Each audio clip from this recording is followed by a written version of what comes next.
For the record, my name is Brian Worrell, District 4 City Councilor, and I am the Chair of the Boston City Council Committee on Ways and Means. Today is May 16th, 2024. This hearing is being recorded. It will be rebroadcast on Xfinity Channel 8, RCN Channel 82, and FiOS Channel 964 at a later date. The Council's budget review process will encompass a series of public hearings that began in April and will run through June. We strongly encourage residents to take a moment to engage in this process by giving testimony for the record. You can do this in several ways. One, attend one of our hearings and give public testimony. We will take public testimony at the end of each departmental hearing and also at 2 hearings dedicated to public testimony. The full hearing schedule is on our website at boston.gov/council-budget. Our next scheduled hearing dedicated to public testimony is Tuesday, May 28th at 6 p.m. You can give testimony in person. For in-person testimony, please go to the table at this behind, outside those doors, right to the right, where you can sign up on the sheet. When you are called to testify, please state your name and affiliation, residence, and limit your comments to a few minutes to ensure that all comments and concerns can be heard. 2, you can email your written testimony to the committee at ccc.wm@boston.gov. Or 3, submit a 2-minute video of your testimony through the form on our website. For more information on the City Council budget process and how to testify, please visit the Council Budget's website at boston.gov/council-budget. Spanish interpretation is available if needed. Buenas noches, mi nombre es Claudio Ruiz, el intérprete asignado para la reunión de esta noche. Si alguien necesita servicio de interpretación, por favor, estaremos en la puerta de la entrada y ahí le podemos ayudar con el servicio. Gracias. Thank you. Thank you. Today's hearing is on dockets number 0670 through 0672. Orders for the FY25 operating budget, including annual appropriations for departmental operations, for the school department, and for other post-employment benefits. Docket number 0673 through 0675, orders for capital fund transfer appropriations. And docket number 0676 through 0678, orders for the capital budget, including loan orders and lease purchase agreements. These matters were sponsored by Mayor Michelle Wu and referred to the committee on April 10, 2024. The focus of this hearing will be to discuss the FY25 budget for the Office of Health and Human Services, Office of Workforce Advancement, Youth Engagement and Advancement, and Youth Employment and Opportunity. Today, I'm joined by my colleagues in order of arrival, Councilor Pepin, who is also the Vice Chair of the committee, Council President Louis Jen, Councilor Weber, Councilor Mejia, Councilor Santana, and Councilor Fernandez Anderson. I'd like to first go to my council colleagues if they have any opening remarks, starting with Vice Chair Pepin. Good evening, everyone. My name is Enrique Pepin. I represent District 5, Hyde Park, Rosendale, and Mattapan.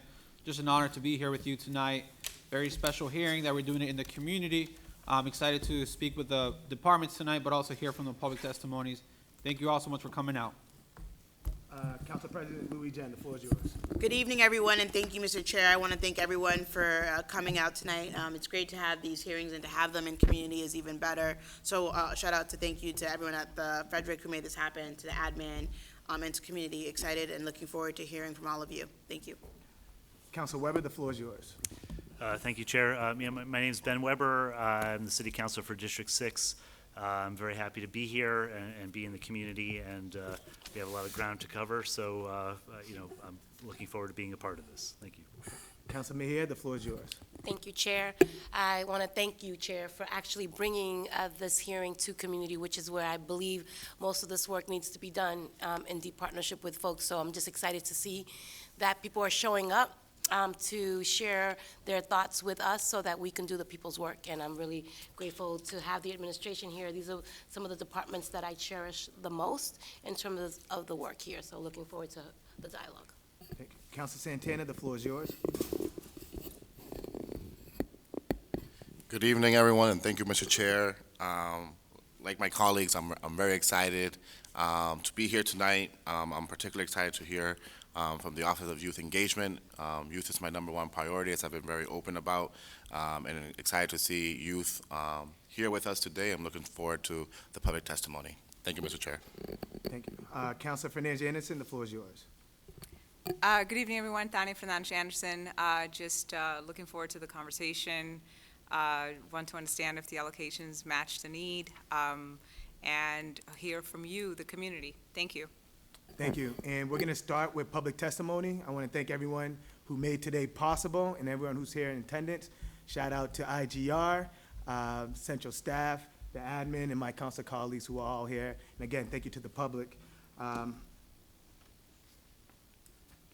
We'll start with public testimony. When you hear your name called, please come to the microphone. State your name, neighborhood, and/or organization affiliation. Please speak into the microphone, and please keep your comments to 2 minutes. Ms. Critchlow, the floor is yours. And then followed by Joaquin.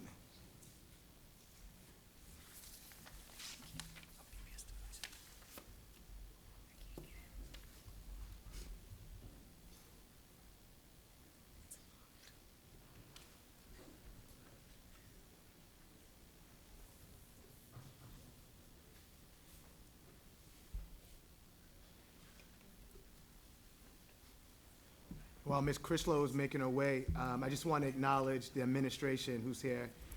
We have Chief Masso, Commissioner Shea, and Executive Director Cruz. Thank you. Floor is yours. Good evening, everybody, City Council, Age Strong staff, and everyone that's here. I do have some issues with some of the programs and things that are coming out of Age Strong. I'm looking at some of the notes that I took.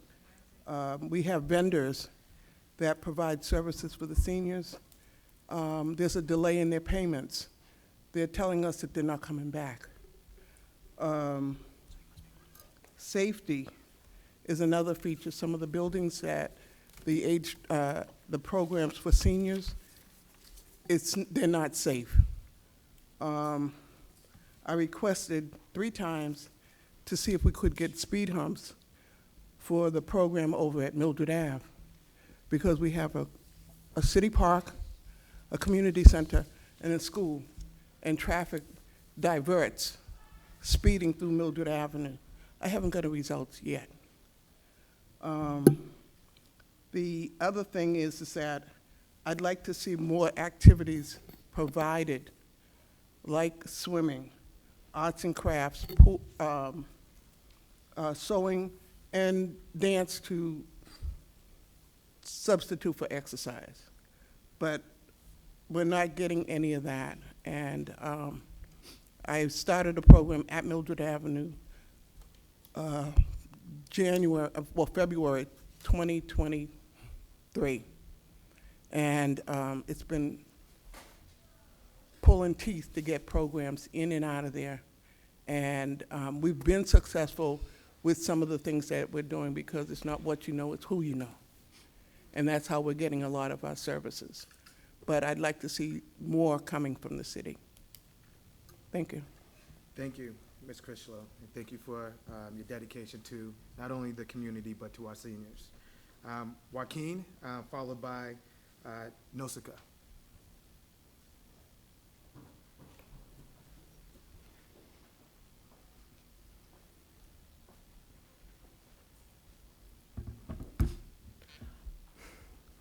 Good evening, city councilors. Good evening, everyone. My name is Joaquin. I live in Roxbury, and I attend Boston Latin Academy. I'm also a member of the Youth Justice Empowerment Union, and I'm demanding that Michelle Wu and the city councilors increase the youth pay rate from $15 an hour to $18 to $20 an hour by reallocating the money from the police's budget into this. I think that's important to just acknowledge that the opportunities that youth jobs give to people. There are many people I know that cannot put food on their table without the help of these jobs, do not have the money or advantages to do so. Having a job myself has just taught me to save my money. Like, it's taught me how to actually use my money to make my future better for me. And unfortunately, making $15 an hour is not a livable wage here in Boston. The median salary for people living in Boston is $88,000, and the median salary for specifically people of color is $31,000 to $37,000. If you're an adult living here with one kid, you need to be making around $1,600,000 a year to be able to actually live in Boston, with the median salary being $88,000. Specifically for renters of color, that's another $55,000 to be able to catch up to the median, and another $79,000 to live in Boston. With the current minimum wage being $15 an hour, that allows youth to bring $6,500 if they are working during the school year as well as working in the summer. With the addition, with this isn't still not enough to live in Boston, and by raising the minimum wage to $18 to $20 an hour, this would increase the amount that they could bring to the table by $1,700. Thank you for your time.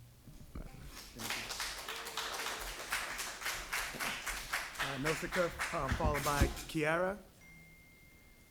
Kyra. Hi, my name is Nausicaa. I am from Hyde Park, and I'm here to talk about the importance of having youth jobs being a year-round thing. The reasons why we're advocating for youth jobs to be year-round is because that is what makes the most sense. I've never heard of anyone calling Eversource and being like, yo, I ain't got a job this month, so don't charge me this month. Like, the youth need money because they have bills to pay. They not only pay bills for themselves, but they also contribute to their family. And when we're not taking into consideration the fact that youth needs jobs every single month, then we're also forgetting the fact that families rely on their youth. And we're messing up families' financial security. Another thing is that youth are also using this money to save up money. There are youth who are going to college. There are youth who want to find something to do after high school. And this is money that they're trying to save up for their stuff. And even if it's not for after high school, but just their day-to-day stuff that they need to buy, we should be encouraging Black and brown youth to have financial literacy. We should be encouraging them to understand what it means to save, what does it mean to save, what does it mean to actually invest their money, not living paycheck to paycheck. And then lastly, we should also encourage youth to be independent, especially in a day and age where everyone kind of has to learn how to rely on themselves. We should teach youth that they shouldn't rely only on their parents solely to fund the things that they need, but that they are old enough and smart enough to be able to go out there and find what they need for themselves. The transition between the summer to the school year should not be an excuse, and also should not be an expectation, which is one that I've constantly talked about year in and year out, that we shouldn't expect the fact that, well, it takes too long to transition from the summer to the school year to be a valuable excuse. That's not a good enough excuse. And also, as someone who used to do DYE, it would suck to watch my friends be able to decide on a whim that they wanted to watch a movie, but I couldn't, because at the time it was either October, September, November, or Lord forbid, it was May, it was June, it was July, and I was well, my job hasn't started yet, so I can't go watch that movie with you because I don't have that money. And it's ridiculous. It's almost 6 months out of the year that youth aren't working. And there's no valuable reason as to why. And if you think that this is okay, this just shows that you do not live in the same financial realm as the people you represent, and you need to take a step back and reevaluate the actual situation, which is the fact that youth need jobs to be year-round. And lastly, I would just like to say, a reminder is that Liz Braden, Brian Morrell, Ed Flynn, Gabrielle Coletta, and Erin Murphy voted to keep money for the police equipment last year instead of putting money into the participatory budget, which is money that could help with youth jobs as well. And so I want you to hear us very clearly when we say we're demanding that you take $16 million from the police budget to increase youth jobs to $37 million, and we're demanding that you make these jobs year-round. Thank you so much.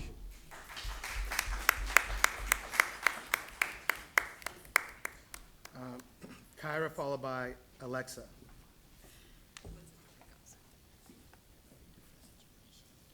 Hello, my name is Kyra Nunez. I live in District 7, and I am a youth leader at Youth Justice and Power Union. I'm demanding that the city fully fund $37.6 million for good-paying year-round jobs for youth and 10 outreach workers, an increase of $16 million from the mayor's budget. I also demand that the city provide organizations the slots that they need and reverse any cuts, and the city is transparent with the data about filling jobs and organization slots.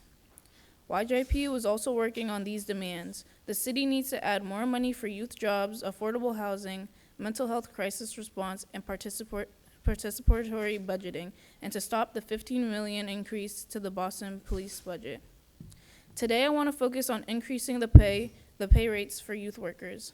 The minimum wage went to $15 an hour in January 2023 and hasn't moved up since. The pay range should be changed from $15 an hour to $18 to $20 an hour for youth 14 to 18 years old and $22 to $24 for 19 to 24-year-olds. This is a need because the older our youth get, the more responsibilities they have in their own life. Only making $15 an hour won't cut it. It can't sustain a living for them. More than you guys acknowledge, youth have to feed themselves and their siblings. Some of them have to help their parents pay rent just so they could have a roof over their heads. And while thinking about inflation is increasing the prices of everything, do you really expect us to live off of $15 an hour? Following this demand, we need pay range for our youth to be able to gain experience, and for youth that take more responsibilities and that have been here in the same job for multiple years. They deserve the right compensation.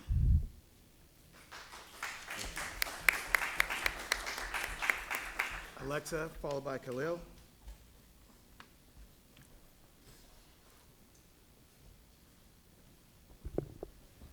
Hello, I'm Alexa. I live in Dorchester, and I'm a youth leader at the Youth Justice and Power Union.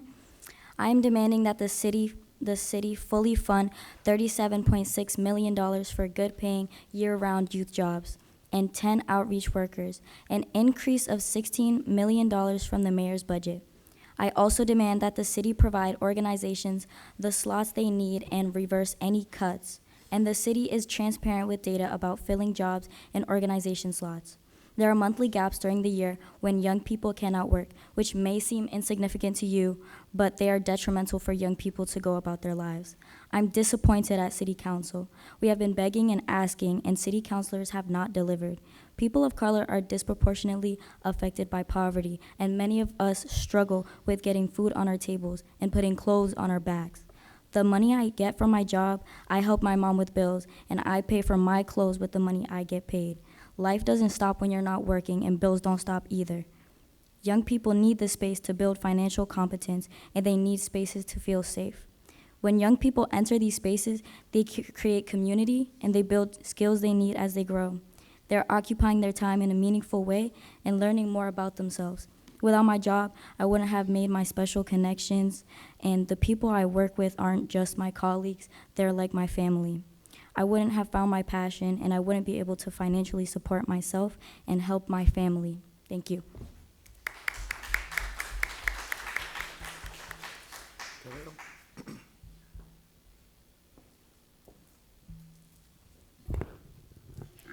Hi, my name is Khalil, and I live in Jamaica Plain. I'm also the program coordinator with the Youth Justice and Power Union. I just want to say thank you for making this hearing accessible for our young people and having it in the community and at a time that makes sense. So like many of the youth and the staff of YJPU who came before, I'm demanding that the city fully fund $37.6 million for good-paying year-round jobs, youth jobs, and 10 outreach workers, an increase of $16 million from the mayor's budget. I also demand that the city provide organizations the slots they need and reverse any cuts, and the city is transparent with the data about filling jobs and organization slots. The city needs to add more money for youth jobs, affordable housing, mental health crisis response, and participatory budgeting, and stop the $50 million increase to the Boston Police budget. Today, I'm going to focus on our ask to fill organization slots. Right now, organizations are getting fewer slots than they've asked for. Organizations are being like, YJPU, let's organize, let's talk about it. We're applying for these jobs last year. They told us that not enough youth are applying for these jobs. And now we have the youth applying for these jobs, and there's not enough organizational slots. It's dumb. It doesn't make any sense. Smaller orgs with less than 25 slots are having a hard time applying at all, and YEO has refused to answer questions about jobs and slots for the last 4 years, and we need the data. Like I said, the narrative has been that youth aren't signing up for jobs and youth jobs is overfunded, and clearly that narrative is being pushed to continue to make youth an afterthought. And y'all are gonna hear their voices today because y'all are making it at a time where they can talk. And I feel like because youth can't vote and because these meetings are early in the morning, y'all forget about them. And like I said, today they're gonna make you remember. So y'all are like cutting slots for organizations and denying funding, Families are barely making ends meet. Youth have a responsibility to take care of themselves and their family.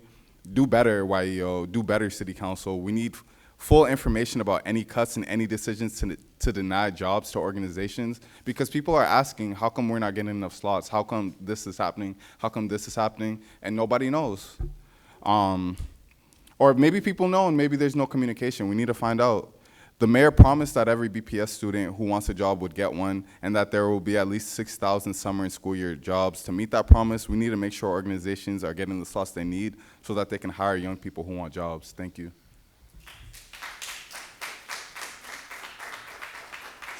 Charming, followed by Sukai.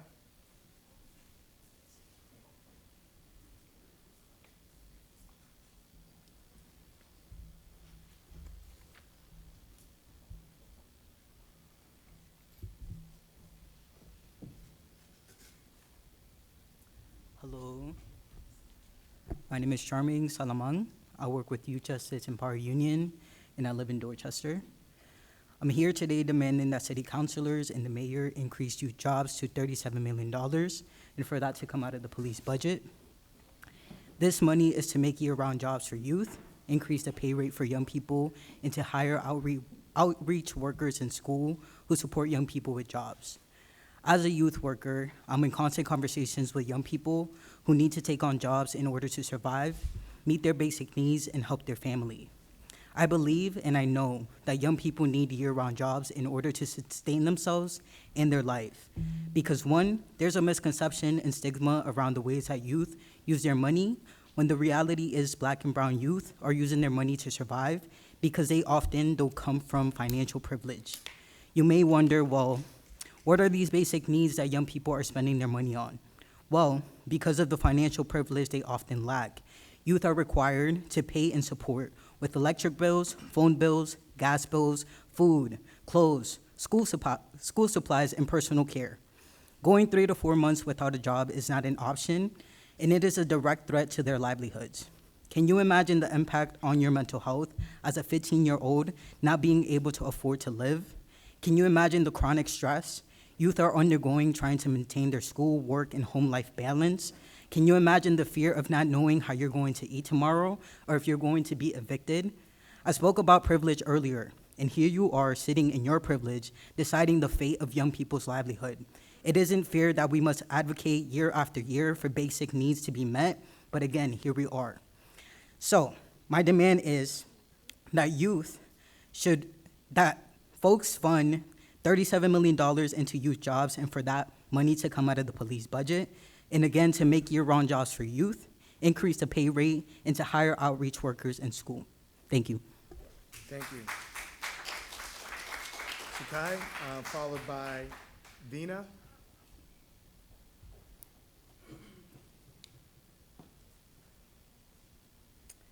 My name is Sakai Rollins. I'm a longtime resident of District 4, and I've been a youth worker for most of my life. I'm here to demand that the City Council fully fund $37.6 million for good-paying year-round youth jobs and town outreach workers, an increase of $16 million from the mayor's budget. Outreach workers serve as critical links between youth and resources they desperately need. Without outreach workers, youth facing barriers to employment, such as coming from a low-income background, having a disability, or a low English proficiency, are being made disposable. All youth, not just the ones who live in well-connected communities, deserve access to resources that ease the impossible burden of living in a city where survival and safe housing are only accessible to a select elite. Well-resourced communities are safe communities. As the mayor fights to increase the police budget by $50 million, and as the city works so hard to convince us that violent police solve the problem of crime, I want to remind us that it was the Mayor's Office of Workforce Development that released a study on more than 600 young people in Boston who participated in a youth employment program. This study found that violent crime dropped by 35% and that property crime dropped by 57%. People are not inherently criminal. Social conditions, which the mayor and council help to produce, increase or decrease crime. We can't talk about the issue of crime without talking about the issue of poverty. prioritizing youth jobs year-round, boosting wages, and providing school outreach programs are true investments in public safety, not increased policing. As a youth worker, I've witnessed countless young people pushed out of school and into the adult workforce because there aren't year-round jobs that accommodate their class schedule, and their families need more breadwinners. For the youth I work with, year-round employment is not a luxury. The city council and mayor have the power to keep these youth afloat or to let them sink. Youth are here year after year, begging you for the same thing. Do not ignore and dismiss them. Vina, followed by Tara. Yeah, so there are people who signed up who I'm going to play them from the phone. So Vina's one of the people. My name is Vina, and I'm a youth worker, and I live in District 3. I am demanding that the city fully fund $37.6 million for good-paying, year-round youth jobs and outreach workers, an increase of $16 million from the mayor's budget. I also demand that the city provide organizations the slots they need and reverse any cuts, and the city is transparent with data about filling jobs and organizational slots. The city needs to add more money for youth jobs, affordable housing, mental health crisis response, and participatory budgeting, and stop the $50 million increase to the Boston Police budget. Young people help with bills for their household. Rent, utilities, and food are year-round expenses, not just part of the year. I've been a youth worker for a few years now, and I've noticed that one of the biggest challenges youth face is financial burdens.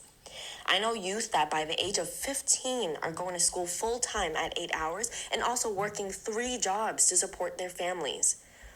This capitalistic system is weighing on our youth's leadership development and capacity.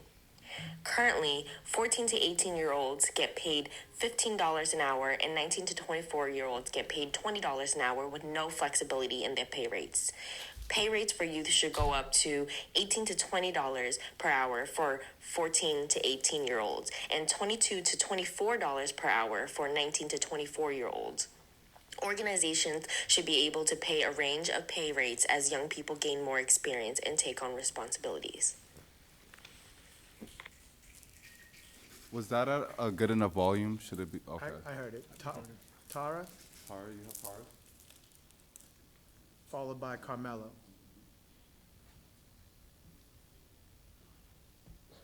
Can we come back to those? Amanda. Oh, I have Carmelo, sorry. Carmelo.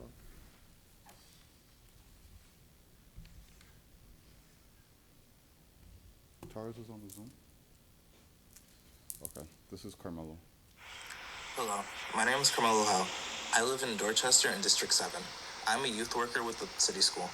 I'm demanding that the city fully fund $37.6 million for good-paying, year-round youth jobs and 10 outreach workers, an increase of $16 million from the mayor's budget. I also demand that the city provide organizations the slots they need and reverse any cuts that were made, and that the city is transparent with the data about filling jobs and organization slots. The city needs to add more money for youth jobs, affordable housing, mental health crisis response, and participatory budgeting, and to stop the $50 million increase to the police budget. Year-round jobs with the city, 14 to 18-year-olds only get paid $15 an hour, and the 19 to 24-year-olds only get paid $20 an hour with no flexibility in their pay rates. I believe that this should change, and there should be a pay increase for both 14 to 18-year-olds and 19 to 24-year-olds.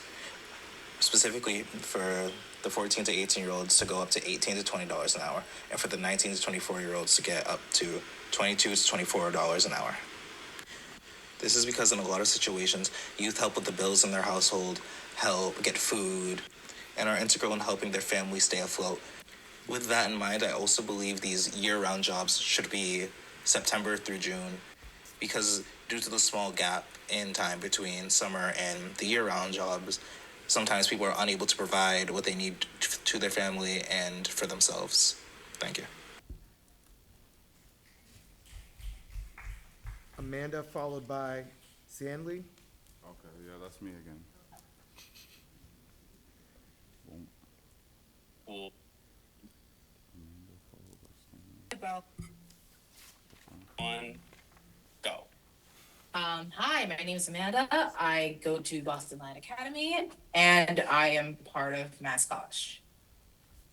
The whole thing about being paid $15 an hour is very limiting, especially when it comes to my budget. Because I have things in my house that I need to pay for, you know? Like my dad requires me to pay like over $100 for some bills in the house. And sometimes my mom needs help, paying bills in the house. So she requires me to spend money on that. Also, I pay for my own phone, which is like $45 per month. So that's also just cutting money out of the cost and stuff like that. And sometimes I need to spend money for like necessities such as like grocery shopping, because sometimes I need to buy food to make like food for the week at my school because the food at our school is disgusting. So yeah, I kind of need more money so I can better manage it and have some left over so I can save up for bigger and better things, like maybe buying a new car or actually learning how to drive or college or whatever I want to do in the future. So, yeah.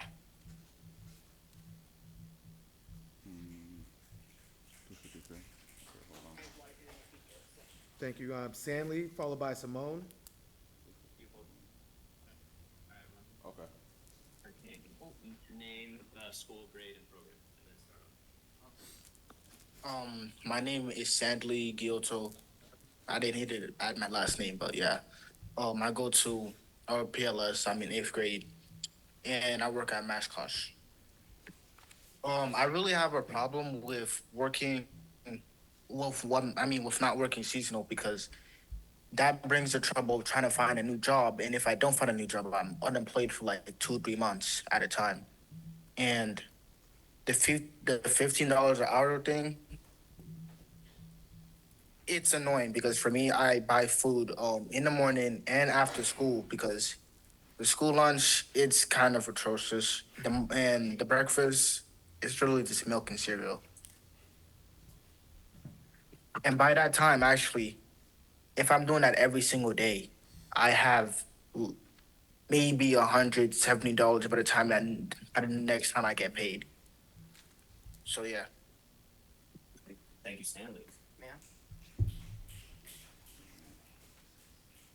Simone, followed by Austin.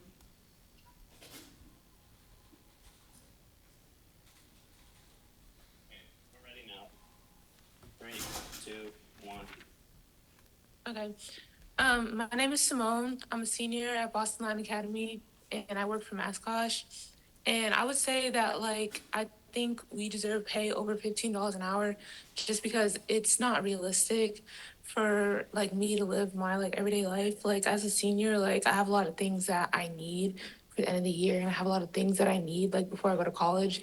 And it's not enough to, make sure that I get everything set before I go. I have to choose between certain things, and I shouldn't be able to only afford to choose between necessities instead of getting everything. And so I feel like that's why we deserve to be paid more than $15 an hour.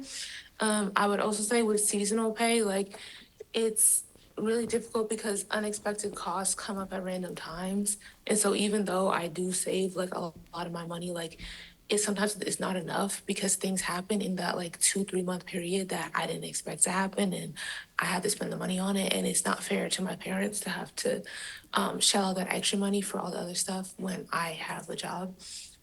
Yeah. Austin, followed by Felicia.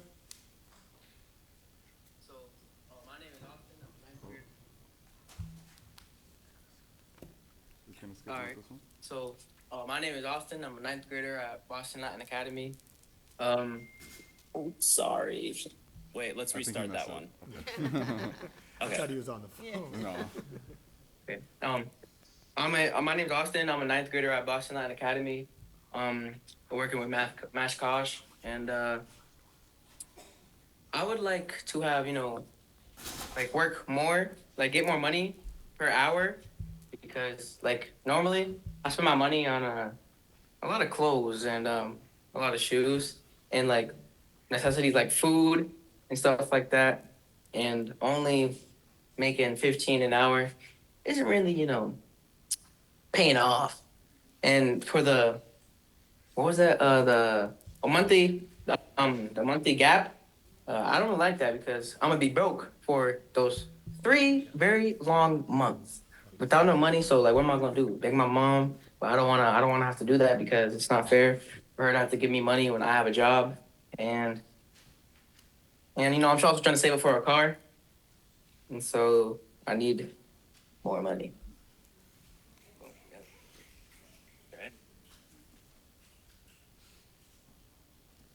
Hi, my name's Can I go to the next one? Yeah, Felicia, yep. Okay. Felicia. I'm in ninth grade and I go to Boston Latin Academy.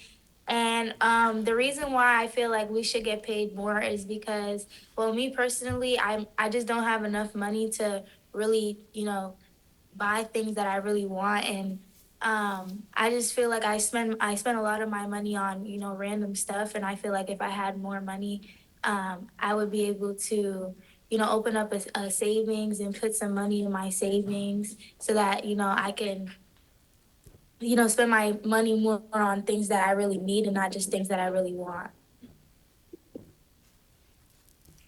Liam, followed by George.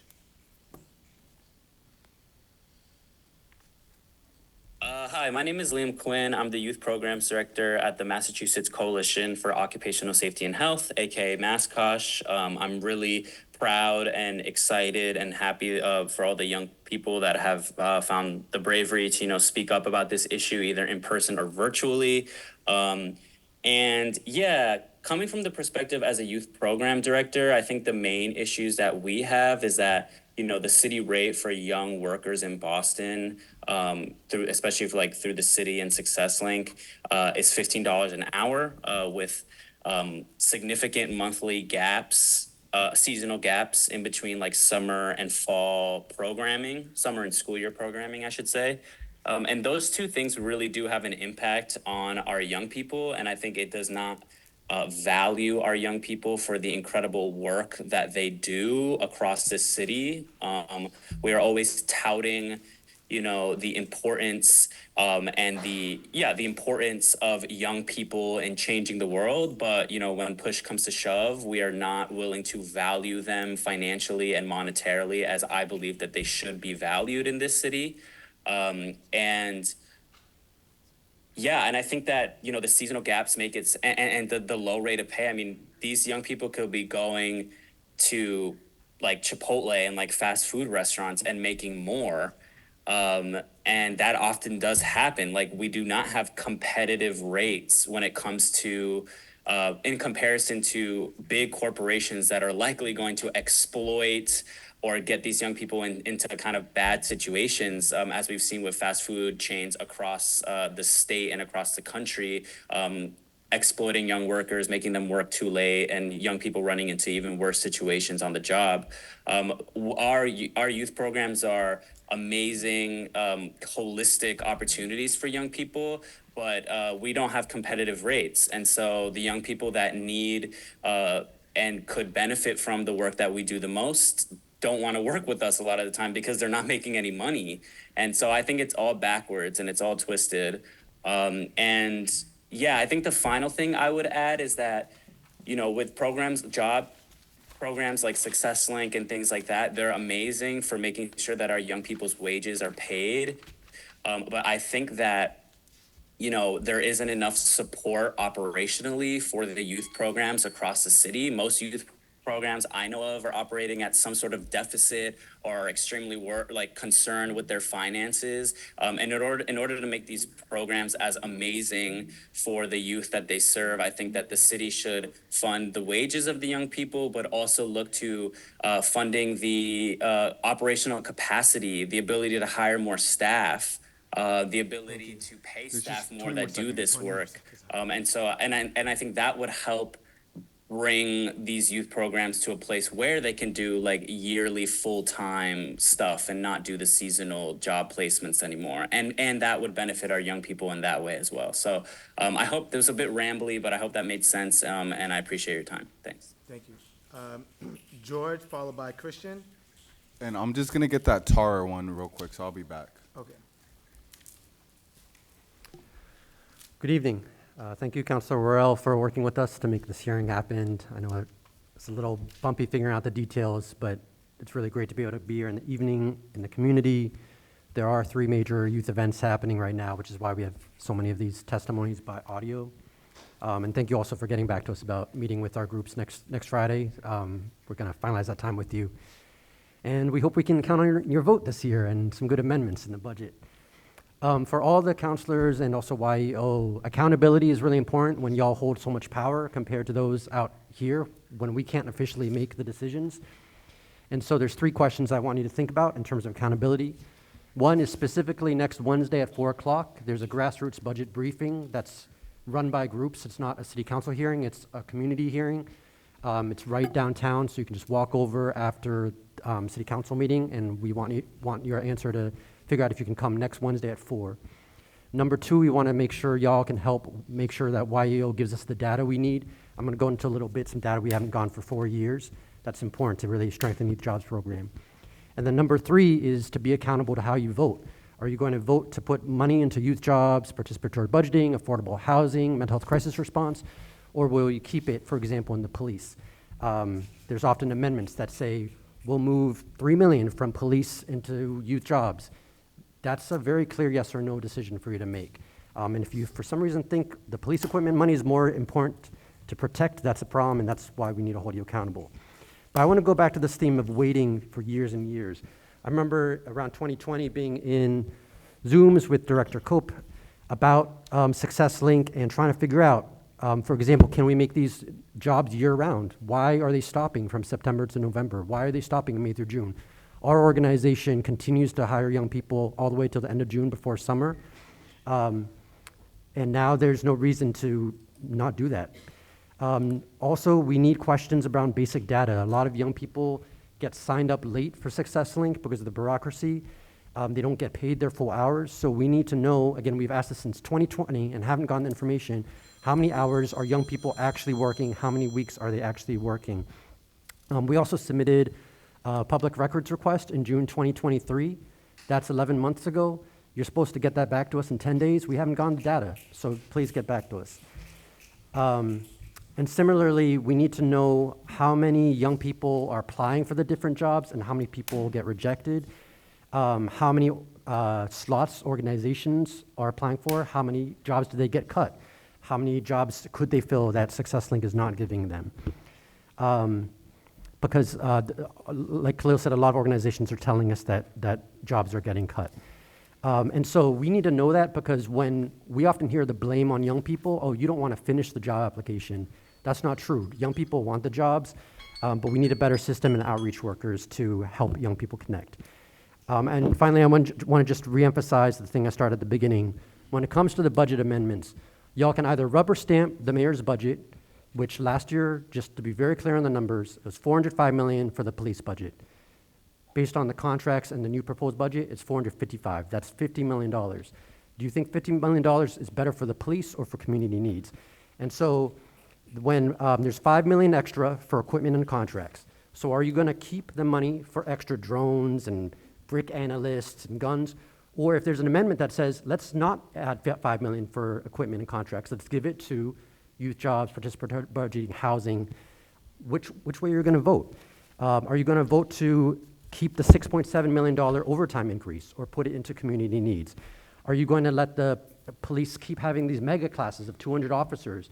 Or are you going to say, actually, we don't need to keep hiring officers. We can actually protect people and keep them safe in other ways. So again, please propose amendments that do the right thing, and please vote yes on the right amendments, and don't let us down. Thank you. Christian, oh, you have Tara's? Yeah, I have Tara, and I just want to say there was a woman up there named Marilyn who has accessibility issues and is trying to testify at some point and will need some help. Okay.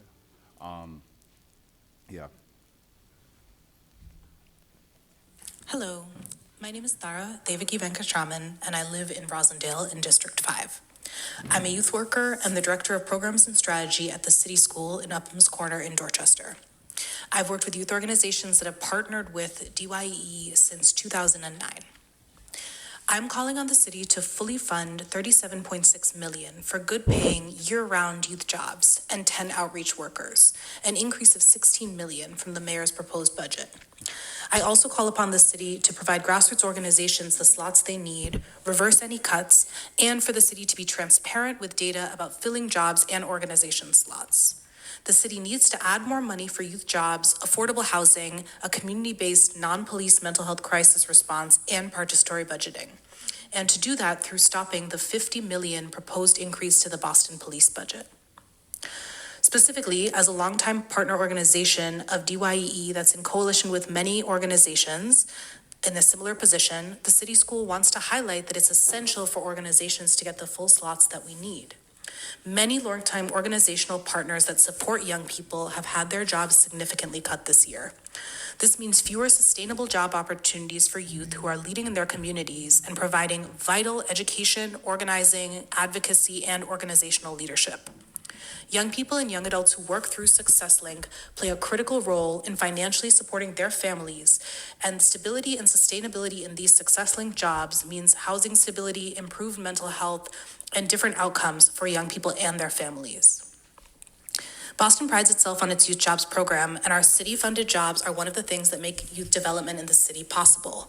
However, we as organizations that provide this vital leadership development and workforce training for Boston residents need to have both sustainable jobs and clear and transparent information from the city around these jobs.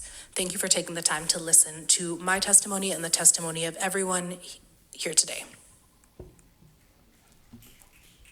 Thank you. I just want to acknowledge that Council Flynn has joined us. Christian, followed by Will.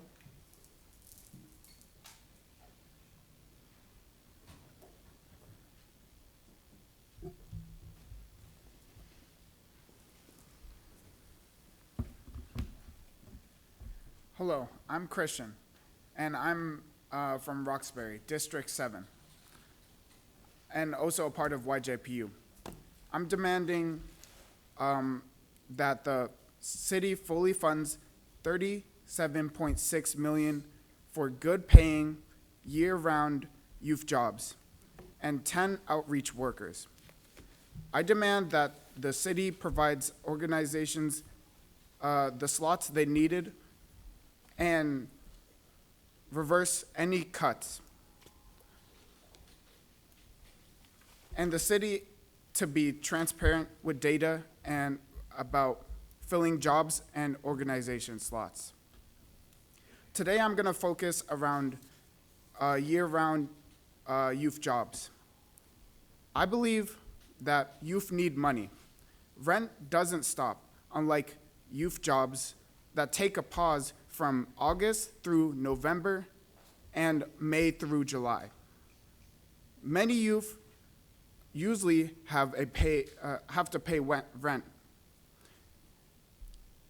And every month that is not paid,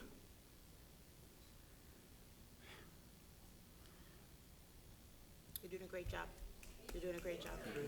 Woo! Basically, what I'm trying to say is that rent is important, and we need money. Well, youth need money because sometimes we have to pay rent. And because of those months' absence, we don't get to pay rent or buy food or necessities.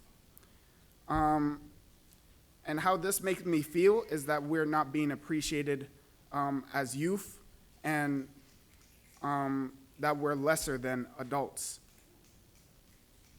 Thank you. Thank you.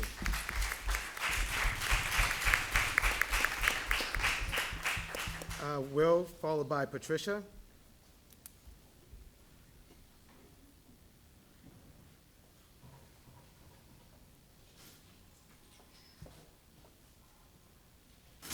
Hi, my name's Will Turman. I live in the South End.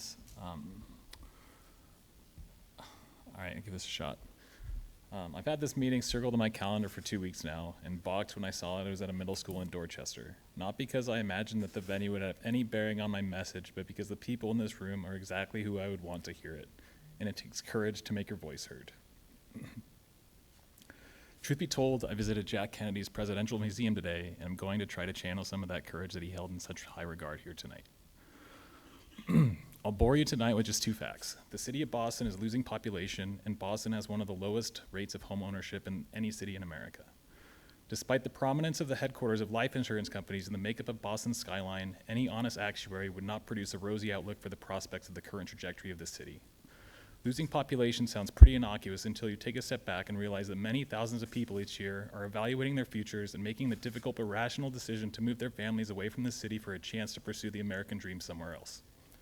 Homeownership in the city of Boston is outside the reach of not only most Americans, but outside the reach of most Bostonians. The rate of owner-occupied housing in Boston is at 35%. Nationwide, that percentage is 67%. This is a city of renters. This is a city of rent seekers. And council, to be explicitly clear, I'm using the economic definition of rent seeking here and not talking about some, undergrad looking for an apartment. Paraphrasing Brian Stevenson, author and advocate for equality, the opposite of poverty is not wealth. The opposite of poverty is justice.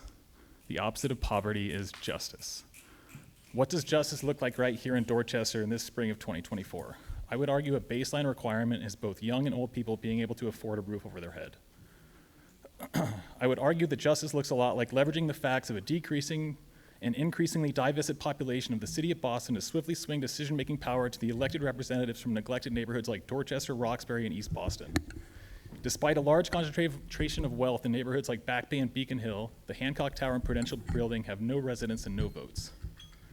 Justice looks like political consequences for the inevitable rubber stamps on every BPDA housing project that begins with the approval of a just barely tolerable threshold of affordable units, while some slight inconvenience allows the developer and their dedicated Delaware-registered limited liability corporation to nix or defer their contractual obligations and proceed without review or repercussion for a failure to deliver affordable housing. These documents can be found and filtered in the BPDA's Article 80 records library, by the way. Thank you, Will.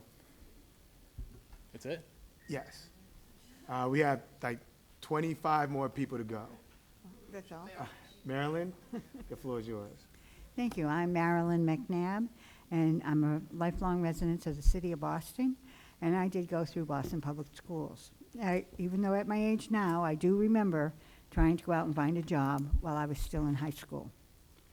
It was very frightening. Wasn't sure what to expect. Had no one really to help me or promise.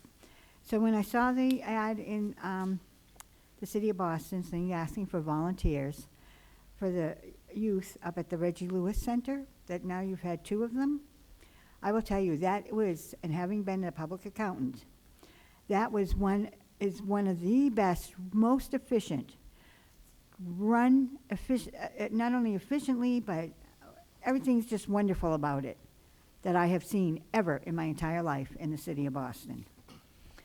It was sectioned so that ages of the children would know which one fit them best. They had Dress for Success in the back room, practice how to do an interview. Here's how to help write a resume. I never had any of that.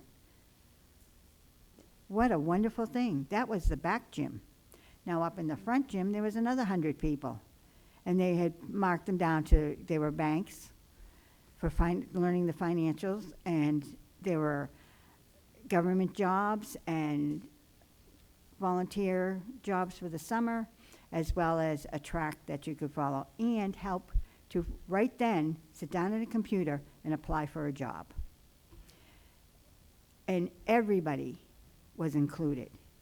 If you did not have the means, it didn't matter. Even the food was free. So you're not sitting there eating with a nice stomach full of something and I have no money and feel bad. Everything was done. Even the raffle prizes fit the age groups and was made for everyone. There was no price for a raffle ticket. This was the best comprehensive job fair I have ever seen. And I hope that they continue. Which one of these departments it belongs to, I'm not sure. The next year, I went to sign up again, and they said, oh, well, we're kind of full. I said, too bad, I'm coming. I'm going to be around these kids. This is our youth. I remember what they said about me as a youth coming through the city of Boston, and I'm one of those city kids, and they're nothing, and da-da-da. These kids want to work. I have a young man across the street from me. I met him at 13. He's now 17. He comes over and helps me with my bundles because I'm disabled and I'm a senior citizen. And unfortunately, he signed, he's in one of those go to college while you're still in high school. He's going to Wentworth. He wants to be an electrical engineer. He signed up for a program, and then during that, so he didn't go to Reggie Lewis. He said, leave it for the people who need it. I'm set. Well, that set became unset. The funding or something got pulled. So he was there after Reggie Lewis, but he went to back to these folks. I said, call them. Learn how to write your resume. Go to a class, learn how to interview. He has done all that, and he's now lining up for another position in the city with what was left. Thank you, It's Marilyn. excellent. Thank you. And may no one ever say anything bad about our kids. Absolutely. Thank you. Patricia, followed by Alicia. Good evening, everyone. Good evening, City Council, Good Chair, and to City Hall staff, all elected officials. It is an honor to see city elected officials in the community hearing from us. It is a delight. I'm Patricia Whitehead. I'm a resident of Mattapan, and I am a senior. And I'm here to speak on allocations and the needs of seniors. There is a much needed allocation for senior centers, we know that. But we have to make sure that it goes to centers that are active and not just designated to those centers that are populated for, the staff of the city. We want to make sure that we get services.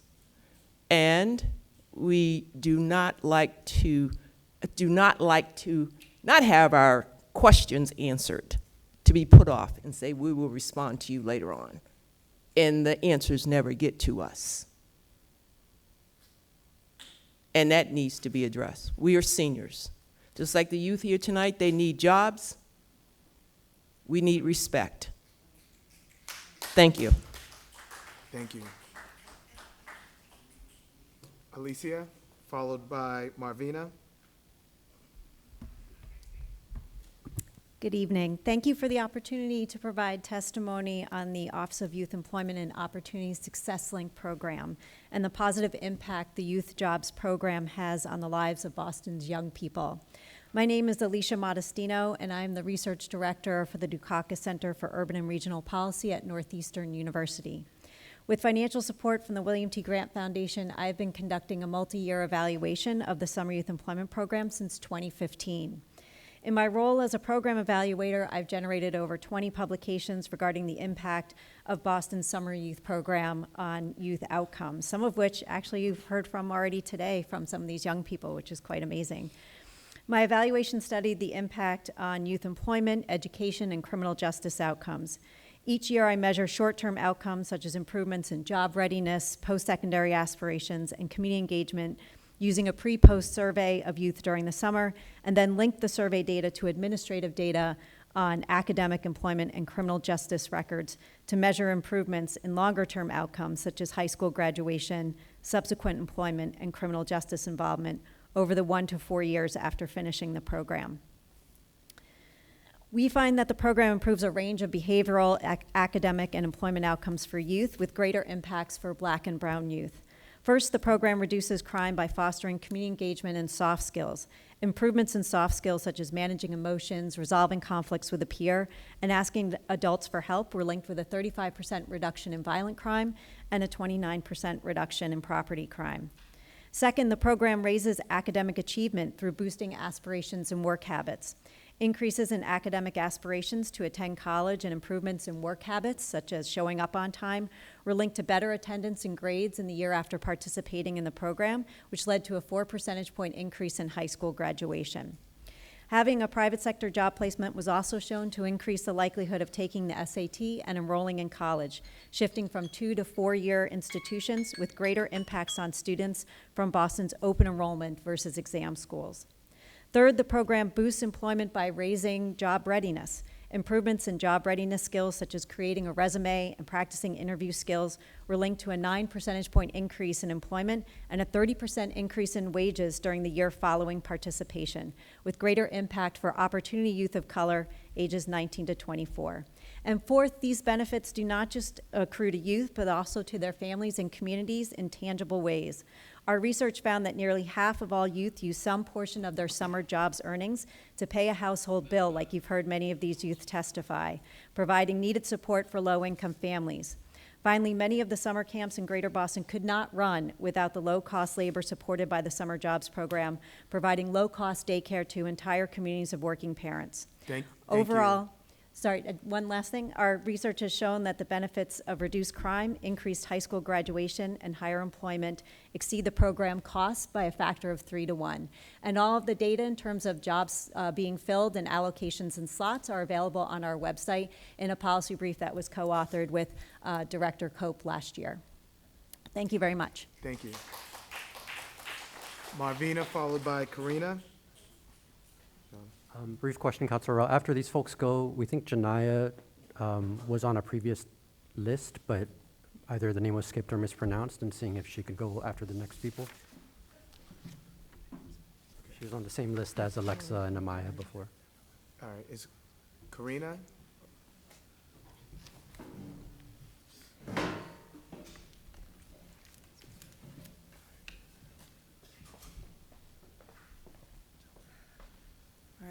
All right.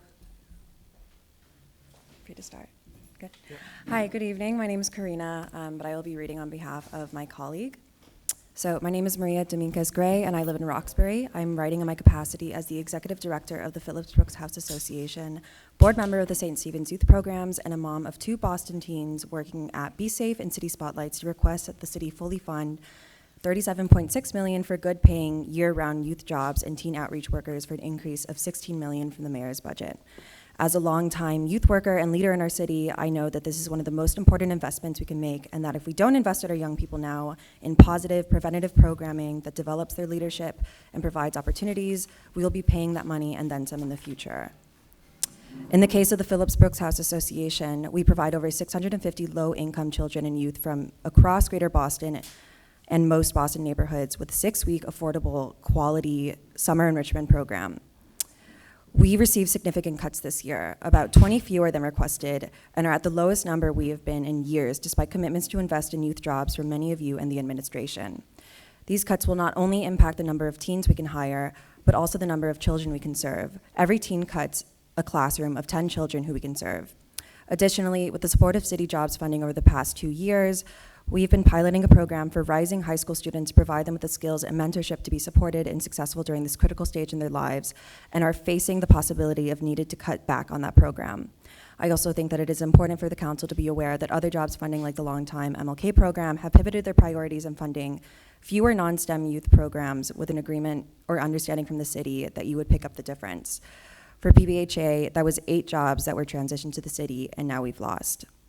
I know as a board member of St. Stephen's Youth Programs and partner with other Boston nonprofits that we are not alone in facing this unacceptable shortfall. St. Stephen's similarly is about 20 jobs short and already facing difficult budget challenges, as are many, since the pandemic funding has been pulled back. I've been advocating for the need of youth jobs for over 25 years, and I'm deeply discouraged that this administration and city council that looks much different than that city council 25 years ago and is proven committed to all of our families and community would not, at a minimum, honor the youth jobs needs of our amazing CBOs. The programs in so many ways keep this community going and help our city be more vibrant. We should not be facing this level of cuts that leaves teens behind, that also has a negative impact on the number of elementary school students that are engaged in summer and year-round, the financial security of our most vulnerable families, the performance of our high schools, and quite honestly, the safety of our communities.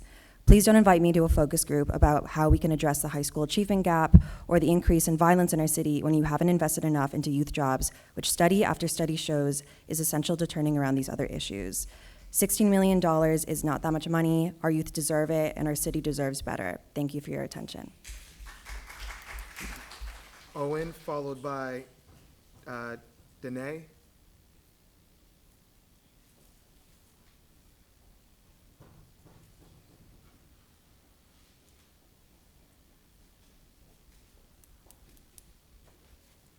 Hello, my name is Owen. I'm a student at Harvard and another representative of the Phillips Brooks House Association. I know Henry Santana's a supporter over there. I see him smiling. So I'm just here to add another voice on behalf of our organization, which serves 1,000 young people through summer camps and after-school programs across Boston. We also employ 80 teens in the summer. So as an organization that works very closely with teens, I'm here to add an additional voice in support of a budget increase for year-round jobs. And I just want to name the fact that what you're hearing from the community is overwhelming support for this budget increase. Everyone out here today has come out and made it quite clear. So it's quite clear where the support lies. And at the end of the day, what this is about is young people taking ownership over their lives. I think that's what we want to support, what we want to cultivate in our teens, in our high schoolers. That's what we're seeing here today with the many young people who have come out. They have a vision for their future. They know what they need. They're taking ownership and they're making their voice heard. And programs like this, the Youth Employment Program, it just furthers that mission. It gives young people an opportunity to take ownership of their lives, of their finances. It gives them an opportunity to make a positive impact in their community, to spend time doing something that's positive. So we hire teens to be counselors in summer camps. So they work with young people from their communities and they become mentors. So we're really putting young people in positions of leadership. So, this program, I think it goes without saying, it's good for the young people. So I'm very concerned, as my colleague was mentioning, I'm very concerned that the council is going in the opposite direction, which is scaling back, which is shrinking the program. So as an organization, I know that we and other organizations have experienced cuts to the number of slots we're allocated.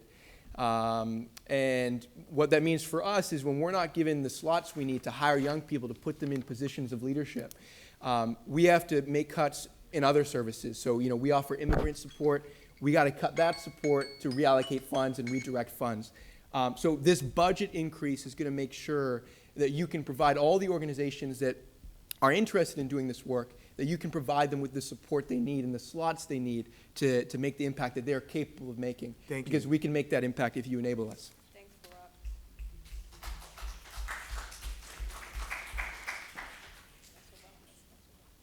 Thank you for the opportunity to speak, and thank you also much for getting my name right. I am Danae Davis. I am 3 years into caring for my 94-year-old mom with Alzheimer's. Alzheimer's, in the event that you don't know, is a disease of neurological disorder in which the death of brain cells cause memory loss and cognitive decline. A neurodegenerative type of dementia. The disease starts mild and gets progressively worse. One of the ways that I've also had the disease explained to me is that my mother's brain is shrinking every day. There is a strong correlation between healthy nutrition and the prevention or the slowing of the onset of Alzheimer's and dementia. So to the extent where possible, I do want to urge that Boston age strong, provide and ensure healthy and brain and heart nutrition for elders. I'd also like to urge more equity in the quality of the food that my mom and others who live in Dorchester receive, and that food align with brain and heart healthy nutrition. Some of the symptoms of a result of having poor nutrition, there's disorientation in language, mood swings, loss of motivation, not being able to take care of one's personal and emotional needs. My mother is one of more than 35 million people living with this dreaded disease. Shared with you some of the symptoms. The Alzheimer's Association and also the Centers for Disease Control provide examples of the type of food quality that would be beneficial, and those foods are olive oils, not canola, legumes, cheese, walnuts, seeds, fresh fruit, salmon, broccoli, and grapefruit.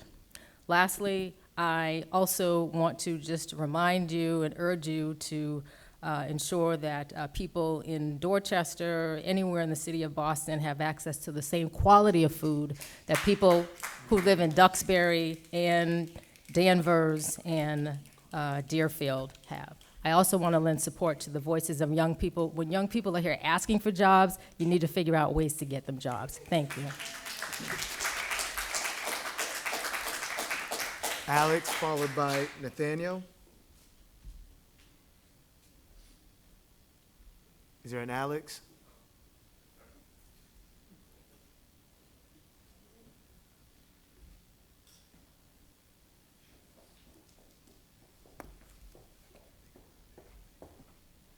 Thank you very much.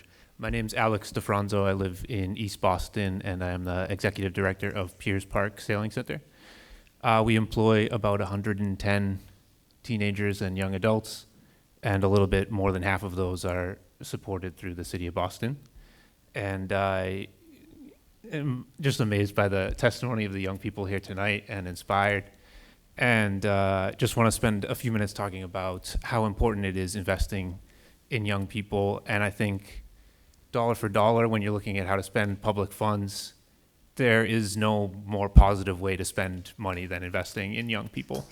It's like you heard here tonight, obviously an employment program where they're learning skills early on. That 14 to when they are starting in college age is really like what sets them up for the rest of life. They're going to learn skills that are extremely important during that time.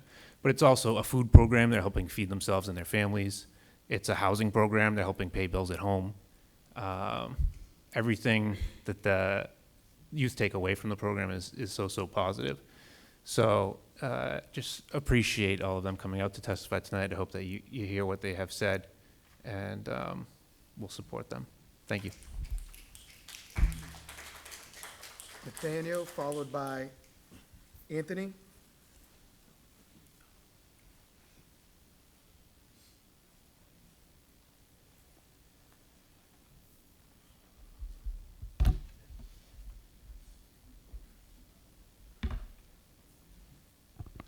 Good evening. Thank you. So, we're here. Chair Worrell, just want to say good evening to you specifically. Good evening to the rest of the committee as well. I appreciate you guys joining us here tonight. And I do mean tonight. I just want to say that it is not lost on me that generally these hearings are held in the morning, and I do want to just shout you out for that at the very least, being able to have them. One thing that I definitely don't want to shout you out for, though, is just having all of these different parts of this hearing all combined into one. We're talking about a bunch of different departments, at least 4. I feel like that's relatively disrespectful, not only to our young people, but also to our elders and also to those who are advocating on behalf of housing tonight. So I don't want to leave without saying that first and foremost. So my name is Nate McLean-Nichols. I'm the program director for the Center for Teen Empowerment's Boston chapter. I'm also a lifelong Boston resident. I live currently in District 1 in the North End. And I'm here to urge you all, first and foremost today, to reconsider the allocations towards the Mayor's Office of Youth Employment and Opportunity. I think that there needs to be more funding lent specifically towards youth jobs, and I want to say that as the director of this organization, at least our Boston chapter, the Office of Youth Employment and Opportunity has let us down. And I don't say that to say that you guys are not doing a good job. I don't know what it's like on a day-to-day basis being in that department.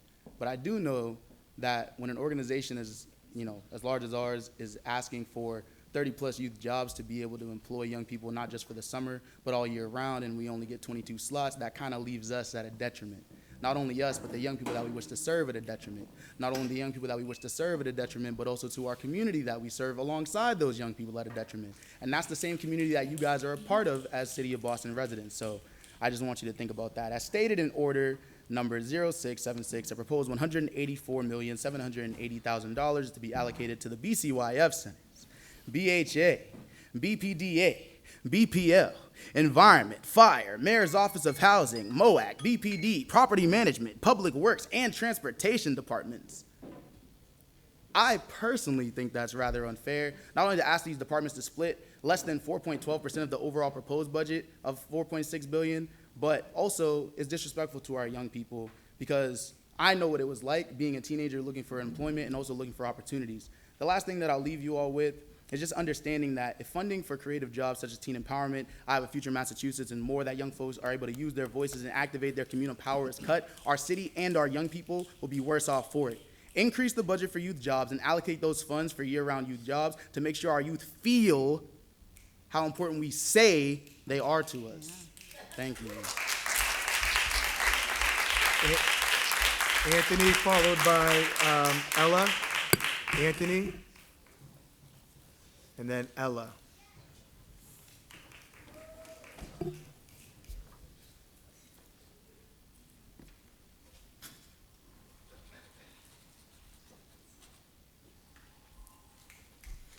Hi, I'm Anthony, and I work for Teen Empowerment. And I'm here really just to share my testimony and what I got to say for real. So, I've been working with youth jobs in Boston since I was 14.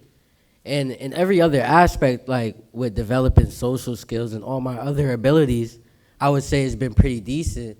But the only thing I would say is the money, the money never really was satisfactory for me, to do things I wanted to do as a youth growing up. And I feel like having a job as a youth is very good because it helps me develop other skills. But it's just very discouraging seeing my check and I can't really do much with it, you feel me? Because as a kid, I got things I want to buy too, you feel me? And I want to have a little bit of self-sufficiency, and I don't want to always have to ask my mom or family for things, you feel me? So I feel as you feel me, y'all should support youth more in that aspect. But yeah, that's all I got to say, that's it. Ella, followed by Amaya.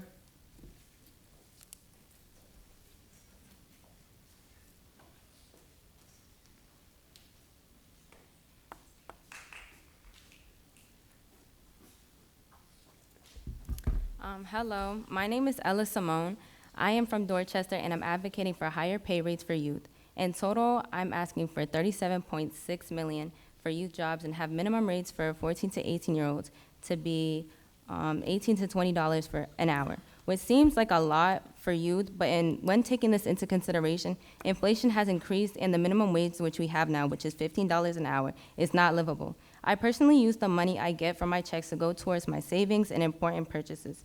Savings is a big aspect to me due to the fact that I would like to attend college, and even though there are scholarships that can cover some of those funds, there are other expenses which the pay I get from my job would go to. Also, there are tons of kids who have been doing the same program for years who have not been getting the compensation that they deserve for their hard work. Kids deserve to be able to provide food for themselves and clothes and basic necessities for themselves, and in some predicaments, their families as well. So I please ask that y'all fund these. Thank you. Thank you. Also, Janiyah should be on the list. Thank you. Yep, Amaya, followed by Marlev.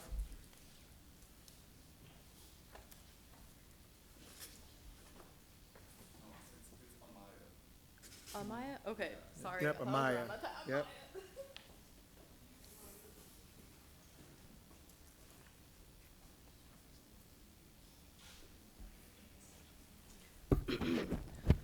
Hello, can you hear me? Yeah. Hello, my name is Amaya French. I live in Dorchester, and I think it's important we bring awareness to defunding the police budget of $455 million and raising the pay of youth to $37 million. The minimum wage of 14 to 18-year-olds is currently $15 an hour and should be raised to $18 to $20 an hour. And for 19 to 24-year-olds should have a wage of $22 to $24. The amount young people advocate for their families and communities are highly overlooked. Just like adults, youth that live in low-income neighborhoods have to help with utilities in their homes, such as paying bills, taxes, groceries, and other necessities. You expect us to have high grades, a mature personality, a proper appearance, all while having to struggle trying to sustain living in affordable housing and bad mental health.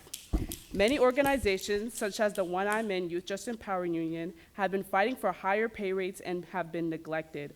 Organizations should be able to pay a range of pay rates as young people gain experiences and take on more responsibilities. Thank you. Thank you. Marlev? Sorry for. Marley. Okay, that looked like a V, sorry. Hey, my name is Marley. I'm a senior at the Henderson Inclusion School. I live in Roxbury, and I'm currently a youth organizer that works for Teen Empowerment. I decided to work with Teen Empowerment again, a nonprofit organization that employs us youth, because what we stand for has truly moved me. We're lighting a fire in me that burns to help the youth that extinguished prior. Teen Empowerment really opened my eyes to the value of the individuals in our community. They're people worth fighting for, and they're people worth believing in. They're people who I've grown to open my heart to and love. It's very important for more funding to be put into youth jobs, because youth need to be able to have personal agencies over their lives. They need to be able to learn things like financial literacy earlier, as opposed to having to potentially figure this out years post-graduation. Stunting growth that should have begun and cultivated as you've matured into an adult. And for the youth who perhaps not felt as connected to their community like I have for most of my life, I hope they get to experience the love that I do for our people as well. That'll be it. Thank you for your time. Thank you. And we're going to go back to Miss Marilyn. She wants to give some testimony towards Age Strong. I don't consider myself part of Age Strong, because that was a name that somebody decided to tell.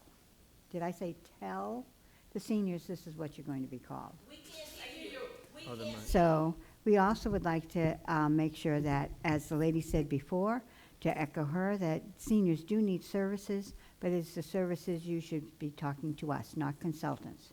I've lived your age. I've got a clue what it's like. You have not lived mine and what we need. We're not finding this in Age Strong. We find people come in, they get very good training, and they're gone. Then we have to find someone else new. So I'd like to go back to, let's go back to having a healthy office, have everyone go back to work 5 days a week so a senior doesn't come in and nobody's there. Because they kind of work 4 days or 3 days, and then they have meetings. And I would also recommend the location of the office in City Hall is down with the loading docks, the little critters that run by, the fumes from the dock, the garbage, the cigarette smoke, that you find us a healthier place to put us. We earn that respect. Thank you very much. Thank you. Iviani?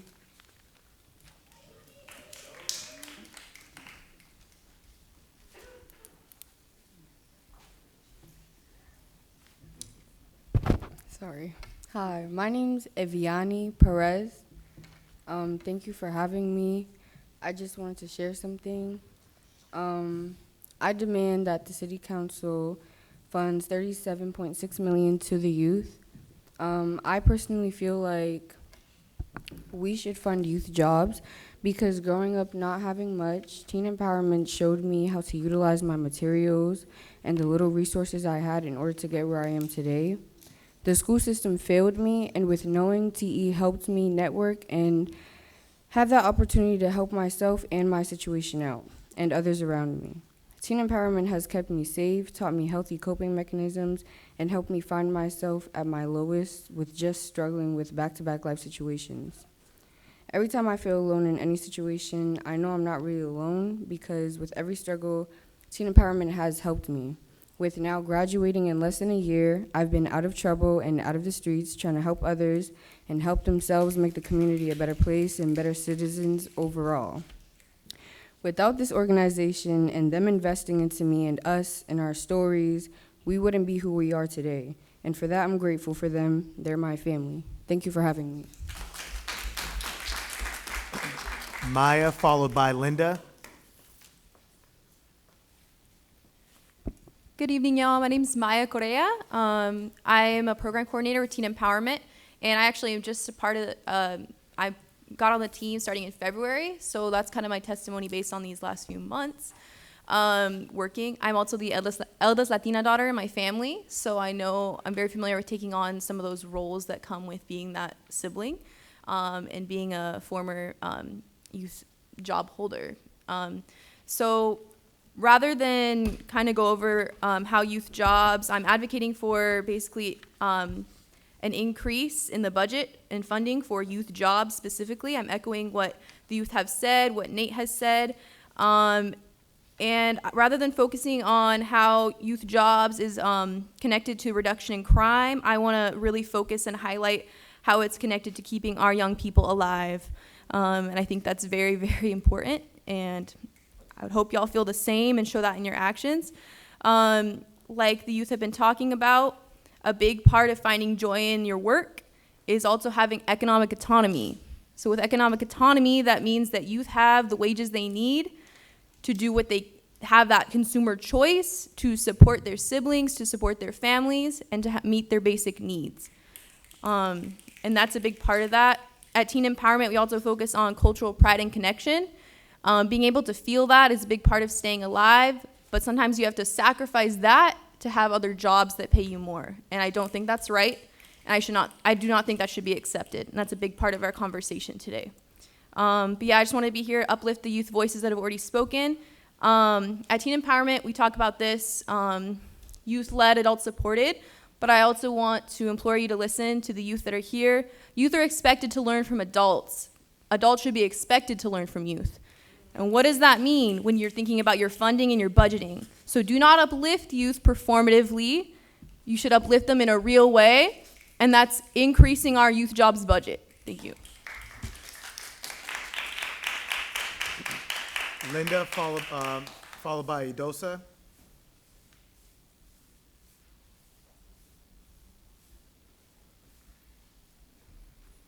Good evening, everyone. Thank you for allowing this.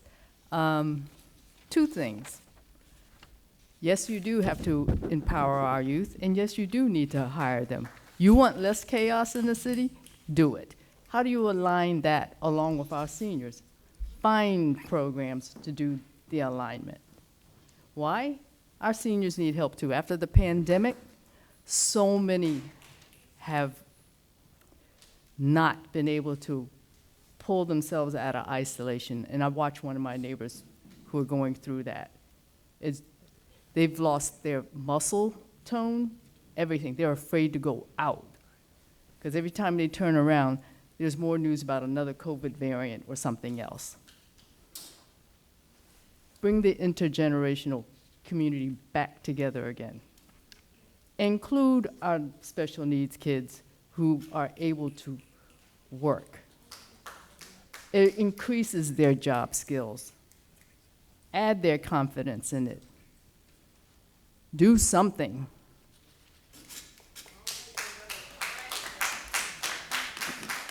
Victoria, followed by Ella.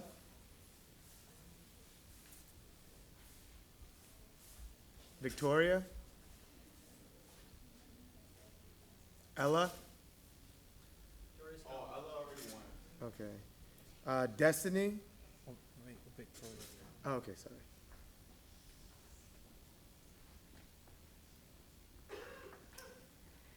Hello, my name is Victoria. I'm from Dorchester and I go to school at O'Brien. Youth jobs need outreach workers for jobs at schools and higher pay rates. I feel strongly about higher pay rates because the money I make is used to cover the necessities that I need. Without the money I make at work, I will not be able to afford the clothes that I wear and the food that I eat. Youth jobs provides financial security for youth and their families.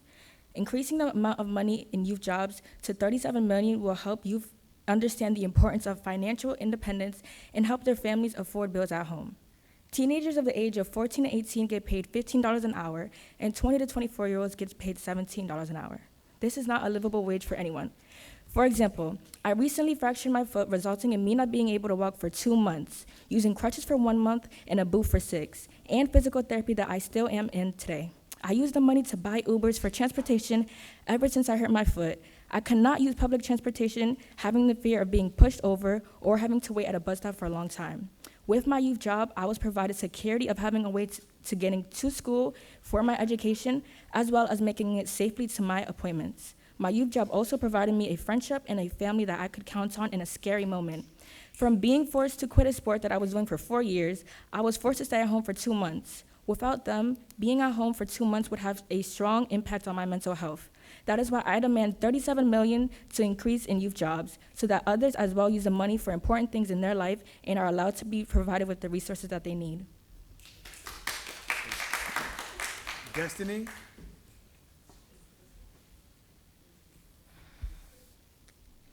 Hi, my name is Destiny. I live in Boston my whole life. I'm 17 years old, so I've been living here since I was a newborn baby.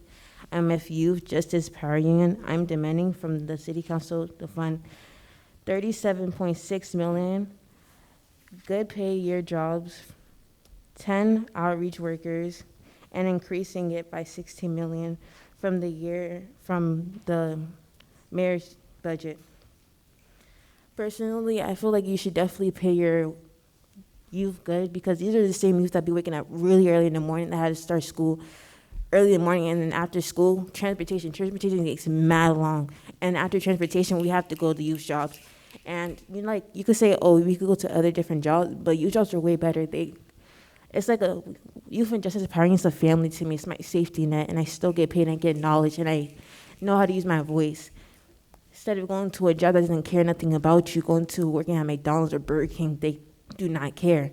So you should pay us way better, because we work hardly and we need to we're tired. We have school from Monday through Friday, starting super early in the morning and then working and then getting home super late. So not have enough time for our personal needs. And for me personally, I use the money for helping my mom with the bills, special needs for me, and for my future stuff. And I just feel like you should really care for your youth, because if you're saying that you care for your youth, you should give us the money that we deserve and that we need. Thank you. Vickiana? And then Fiona.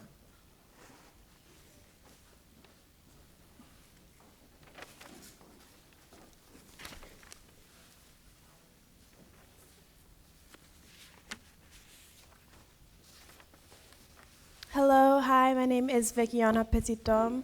I am a resident of District 4, which I believe is under your jurisdiction, Morel. So I'm here to advocate for the budgeting of $37.6 million for youth jobs. I believe that's a $16 million increase from what is currently being asked of by the mayor. I've been lucky enough to see youth jobs through various perspectives. One, I had a youth job when I was a young person at 15. I started working. I was fortunate enough to work within the Mayor's Youth Council and be able to walk into City Hall almost every single day after school. And that taught me responsibility, that connected me to people that I'm still connected to this day, who are the closest people I have and have developed me so much as a young person. And so I believe every young person in the city deserves that opportunity to have that same experience. And I've also been able to see this perspective because I got to work at YEA, who was making all this happen on the back end. And so some of my coworkers were the folks who were hiring young people and processing them. And I saw how overworked they were, and how much they needed more support, and how much more funding that needed to go into that. And then I also saw the wait lines of young people who just kept coming and coming and coming. And so just the amount of slots that are needed to really fulfill the demand, it's really a lot of investment that needs to be put in this department from inside and out. Because right now, I'm also hiring young people for the first time, which is awesome because I'm able to provide that same experience that I had as a young person to other young people too, and give them that opportunity. And I'm hiring them through SuccessLink and going through that process. And it was really hard to reapply for slots for this next year because they're doing the new model where they're really only trying to fund big organizations that can handle like 25 slots. And so if you are a young organization who is still trying to provide that opportunity, to still trying to hire young people but don't have the massive infrastructure, the massive amount of staffs to really support hiring 25 slots, it makes it really, really hard. And so we just need to increase access in so many different ways.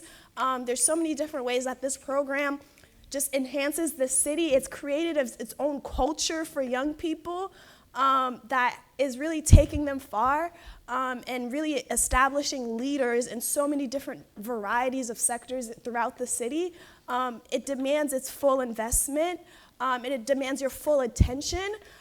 Because as of right now, the way I see it, the police are defunding us. It's defunding this program. Instead of investing in this program, we're seeing increases by like $50 million to police, which I think is completely unfair, uncalled for, and not supported by direct evidence of what will actually support our communities. So please look at the research, look at these testimonies, and invest in our future, not the things that's actually holding us back. Thank you. Fiona?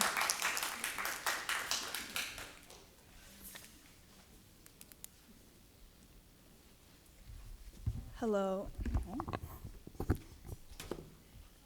Hello. Thank you for having this hearing. My name is Fiona. I live in JP, and so that is District 6. I previously worked with Teen Empowerment, and I'm here today with the Youth Justice and Power Union. The $37.6 million being demanded is actually the bare minimum that the city can do. Youth need good paying jobs year-round, and we need outreach workers. I also demand that the city provide organization slots and reverse any cuts, and the city be transparent about the data filling the jobs and organization slots. We are looking at a $50 million increase to the Boston Police budget, and we're not even asking for that much of an increase.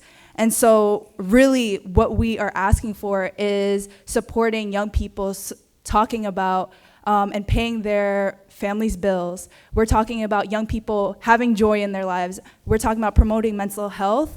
And as summer rolls around, especially all of the counselors, you guys know that the violence prevention strategy is youth jobs. And so I don't want to sit here in the summer and talk about, oh, we should have funded youth jobs because we have the opportunity to do it now.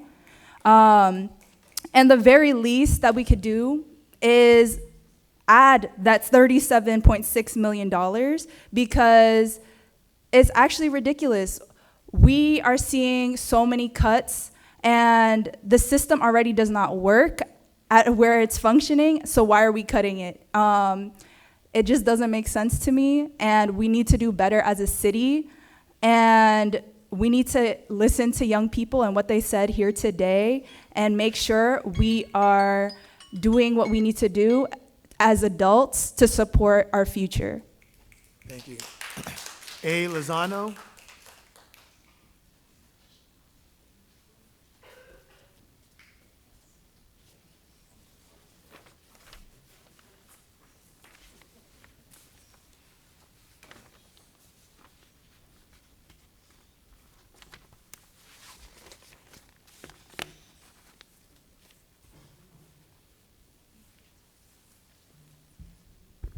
Good evening, everyone. My name is Andora Lozano, and I'm so glad to be here.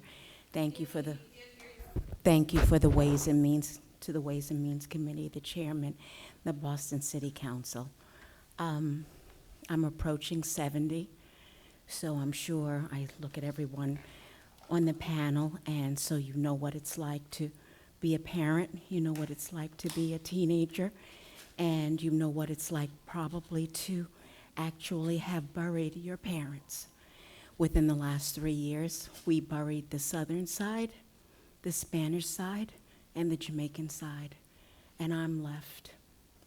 And so it's very difficult.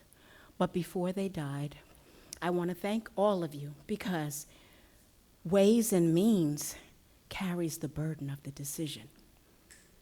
Okay, if you've ever, I've been on all sides. I've received an income, I paid income, and I wrote grants. I've been on all the sides.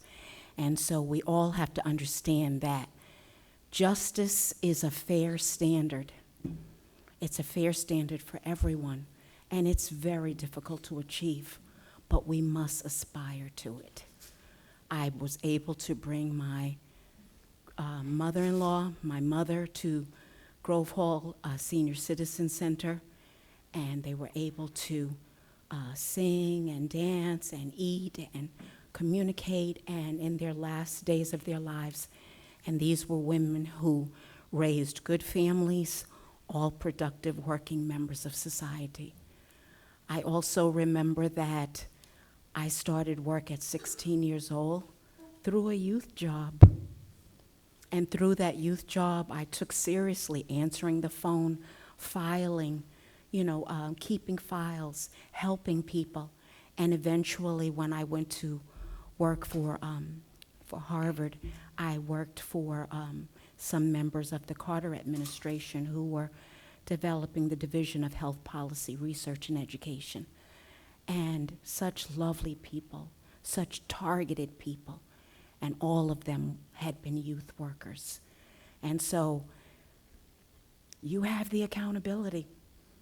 You have the decision to make, but all that you do for either side, to honor thy mother and thy father, that things may go well with us, and to also to raise up these kids to know that they have a part.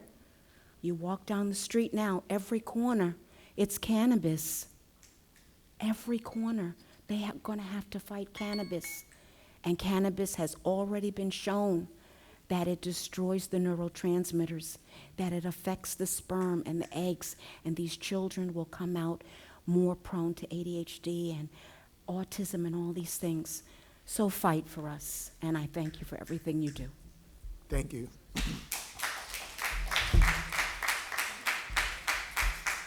I again just want to thank all who came to testify, and our young people in our A-Strong community. Thank you for coming out this evening. Now I'll turn it over to the administration for the presentation. The floor is yours. Wonderful. Thank you so much. Good evening, Chair, Councilor Worrell, other members of the council, members of the community, our young people, and our older adults. Thank you all for being here this evening.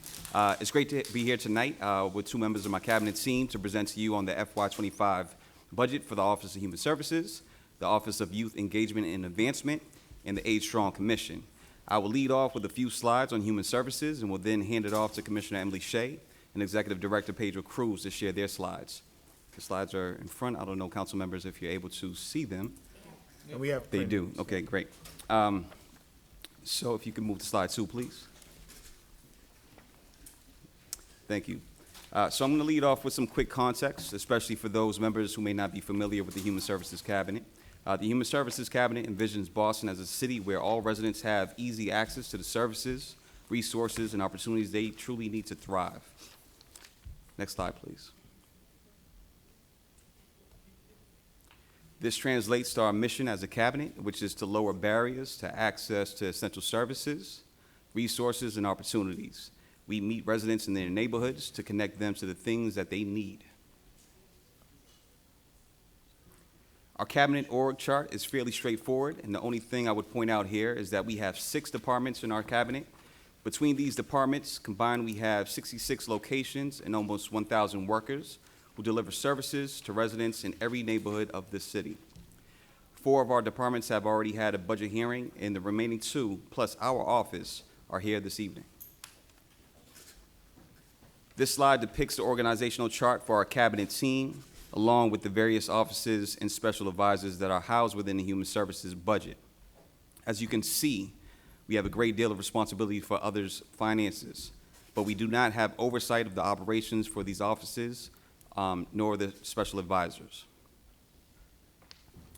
This slide gives you the bird's eye view of 4 overarching goals that we adopted as a cabinet when we started this work 2 years ago.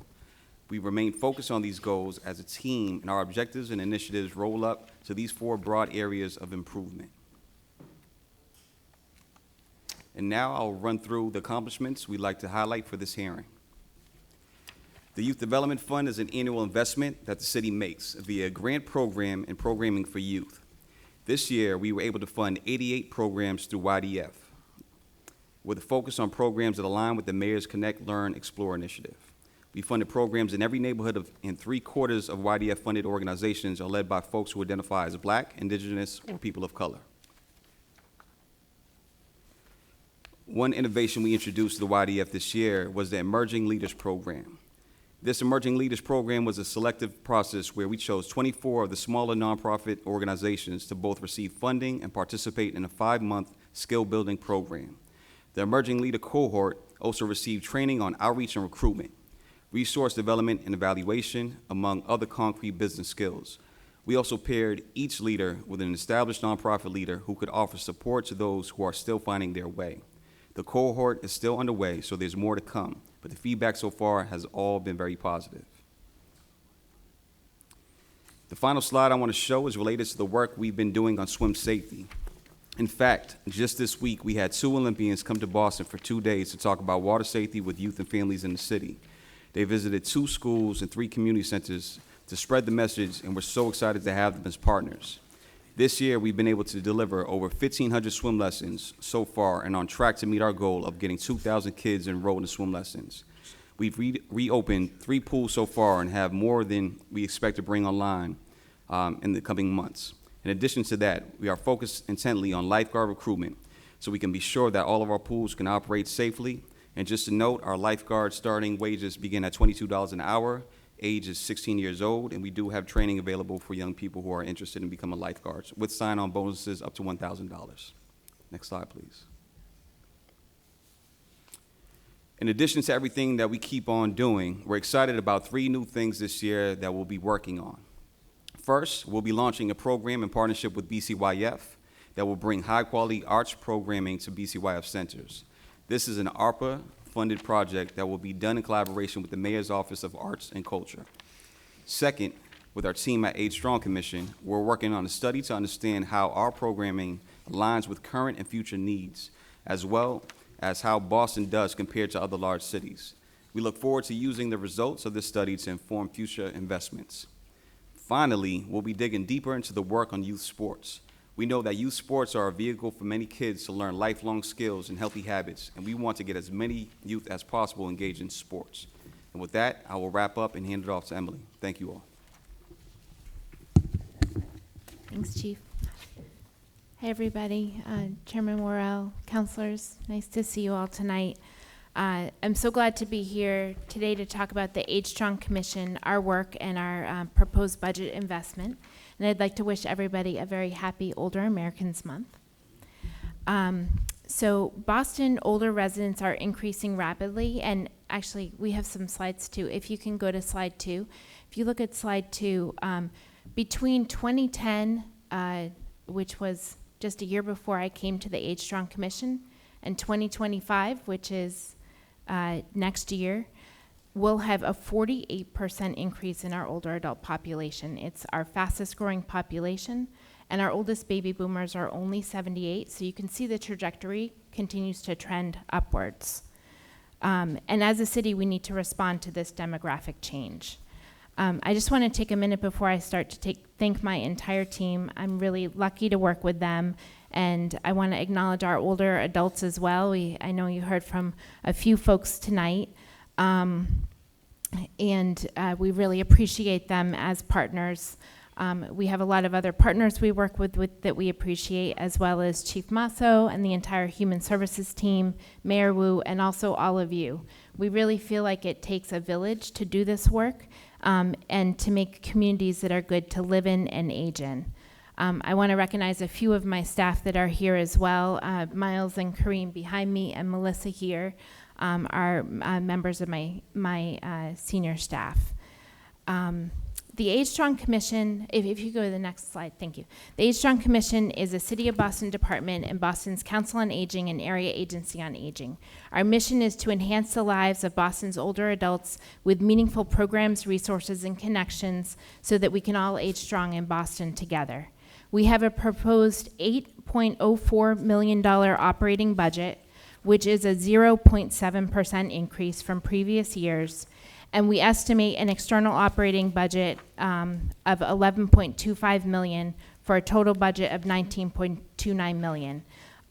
We give out about half of this money, around $10 million, in contracts or grants to partner organizations that help to make up Boston's Aging Services Network. We provide direct services such as transportation, connection to aging in city, resources, information and benefits, behavioral health interventions, opportunities to connect with others and stay active and engaged in community, and volunteer programs. We're committed to an age and dementia-friendly Boston and work in partnership with others to ensure Boston's systems, structure, programs, and policies take our older residents into account. And we can't do this work alone, especially given the diversity of Boston's older population. So if you're all looking at our partnership slide, you can see the list of all of the community partners that we fund with our federal Title III funding and our operating dollars. As Boston's Area Agency on Aging, we assess local needs and craft the city's plan for people over 60, and we fund a network of partners to implement the goals of the Older Americans Act for the Boston area. Our partners provide important services such as caregiver support, Meals on Wheels and community cafes, housing stability, senior programming, legal services, and more. In the past couple of years, we've also had over $4 million in Older Americans Act ARPA dollars, which we're on track to spend by the September 30th, 2024 deadline. These funds have been critical for keeping up with the demand and increased costs of meals and services. This extra ARPA funding has also given us the ability to fund new services like guardianship support for our most vulnerable older adults. Next slide, please. We've had a really busy 2024, FY24. We're excited to be in the final stages of our reorganization, so we've successfully transitioned all current staff into their regraded positions and processed their back pay. Additionally, we've hired 17 new team members and promoted 8 internal staff. Our commitment to reflecting the diversity of the communities we serve remains strong, and we're pleased to have enhanced our team's language capacity with some of our new hires. We'll continue to prioritize this as we fill our remaining vacant positions. Some of our most vital work focuses on the economic security of Boston's older adults, and I think I've told folks in the council before, but we are Massachusetts is the worst state in the entire country for elder economic security, and Boston is one of the worst places in the state. So we have 74% of folks 65 plus living alone who have less income than expenses, and 44% of elder couples. So over the past year, we've embraced the mayor's directive to bring our services out of City Hall and into the community. We've extended our staff's office hours at neighborhood sites, organized healthcare open enrollment events to simplify the process of navigating health insurance, and hosted 4 regional resource fairs. I know, Counselor, you were at one the other day. So including, we have an upcoming one on June 1st at the IBEW in Dorchester, where older adults can directly access a wide range of resources. Our team is well-trained and dedicated to connecting older adults with benefits programs like the Medicare Savings Program, which can save older adults up to $3,000 in healthcare costs annually. And I think she left, but I want to give a shout out to Mass Senior Action Council. We have some members up there who helped to advocate for the asset limit changes to that program. The impacts of the pandemic are still being felt on our population and will be for many years to come. But the system of behavioral health support for older adults that exists in our community is broken, which is why we've worked with a consultant this year to do a needs assessment, a gap analysis, and we're in the process of creating an elder behavioral health strategic plan, which we expect to release this summer. In addition, our new behavioral health team is now able to provide short-term intervention while connecting older residents to longer-term treatment. And we gave $450,000 in grants to 6 elder behavioral health projects to increase community support for older adults. In addition, we're working with other city departments and a new community partner, Buried Treasures, to pilot a comprehensive program providing support to older adults who are housing insecure because of hoarding disorder.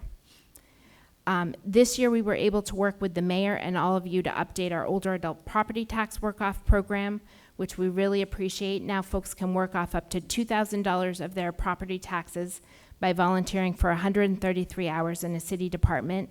And we have an updated income guideline with a 60% area median income. So we'd love your help getting the word out about this program, and please let us know if you'd like to host a volunteer. One of the things that we've heard from all of our older residents is they want more ongoing programming in our city. My team worked diligently over the past year, and I'm proud of our accomplishments. Through last year's budget investment and a partnership with Goddard House, our citywide events and programs team increased from 6 to 11 people, and we're just about finalizing that hiring. We've been with this investment, we have expanded social engagement and reduced social isolation by activating 22 ongoing in-person classes, including fitness, arts, mindfulness, wellness sessions, as well as educational opportunities in neighborhoods across Boston. We know that more is needed in this area, and with our additional staff, we're prepared to roll out more in this next fiscal year. To broaden our reach, we've also increased our virtual programming to 8 weekly live classes and 3 on-demand creative arts video series accessible at any time. And we've strengthened our partnership with BCYF and other community partners to continue to support their expansion of program offerings for older adults. Finally, we've also finished our first full year of programming over at our East Boston Senior Center, which has been really successful and exciting. And if you haven't gotten out there, we welcome you to come. At the end of the last fiscal year, we reallocated $360,000 to fund 16 grants to community organizations. Throughout the year, these grantees we funded have been targeting underserved populations with social engagement work.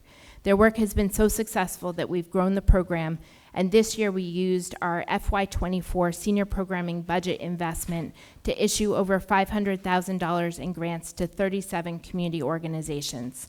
And they'll be working over this next year to support social connection for older adults throughout Boston's neighborhood. Next slide, please. Oh, the previous slide then. Sorry. So we're really excited about the year to come and all of the work we hope to accomplish. Every 4 years, we implement a needs assessment and planning process as part of our responsibility as an area agency on aging. We'll begin the process this summer and hope to have it complete by the end of December. We'll also be going out to bid with all of our, or almost all of our Older Americans Act funds for the new federal fiscal year that starts October 1st. We'll be increasing access to programs and benefits with more enrollment events, resource fairs, and regular community hours. And we're excited to finally have the staffing in place to launch a community ambassador program, which will help us create trust and build bridges to diverse communities. We're enhancing transportation access for older adults through the Age Strong Shuttle by opening up access to non-medical rides, reducing day of cancellations, and maximizing the use of our scheduling software to increase the number of rides we can offer daily. Furthermore, we're set to begin modernizing the taxi coupon program to make it more equitable and accessible. We'll also restart our 6-week Civic Academy class and build on it, creating a year-round civic engagement program for our older residents. And working in partnership with others, we'll begin implementation of our Elder Behavioral Health Strategic Plan. So finally, and I was saving this for last because it certainly keeps me up at night, we need to do more, and we will, around programming for our older residents. We anticipate having this strategic plan for programming and spaces for older adults that Chief Masso mentioned complete sometime this fall. This budget, again, invests in our expanding engagement grants with $500,000, and we're really grateful for that. This will be the 4th year we're giving out those grants. And it also invests in a advocacy and benefits specialist, as we know that as we increase sites for senior programming across the city, we also need to support those sites in helping older adults connect to resources. We're excited to continue collaboration with our city partners, our Human Services Cabinet, BCYF, libraries, Parks Police, and all of you, and their community partners as we work to expand senior spaces and programs across Boston. So thank you all so much for your support of our office. We look forward to continuing our work in partnership with all of you and Boston's older residents. And now I will turn it over to Director Cruz.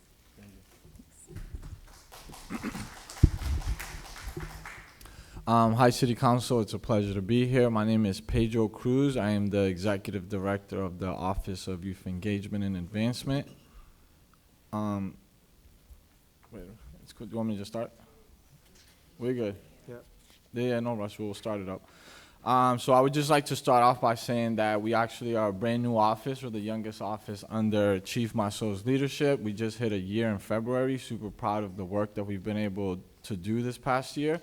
I believe that the goal of this office was to answer, you could start to the next one. Thank you. The goal of this office was really to answer the question as to where does youth work live in City Hall. So we've been able to really just build this office. We adopted some work that's been already across the city, but also implemented some new initiatives. But before we get into that, I just want to start off by highlighting the team. So you'll see that on the second slide, we have 4 of the team members. The one before, please. We have 4 of the team members that are our full-time employees.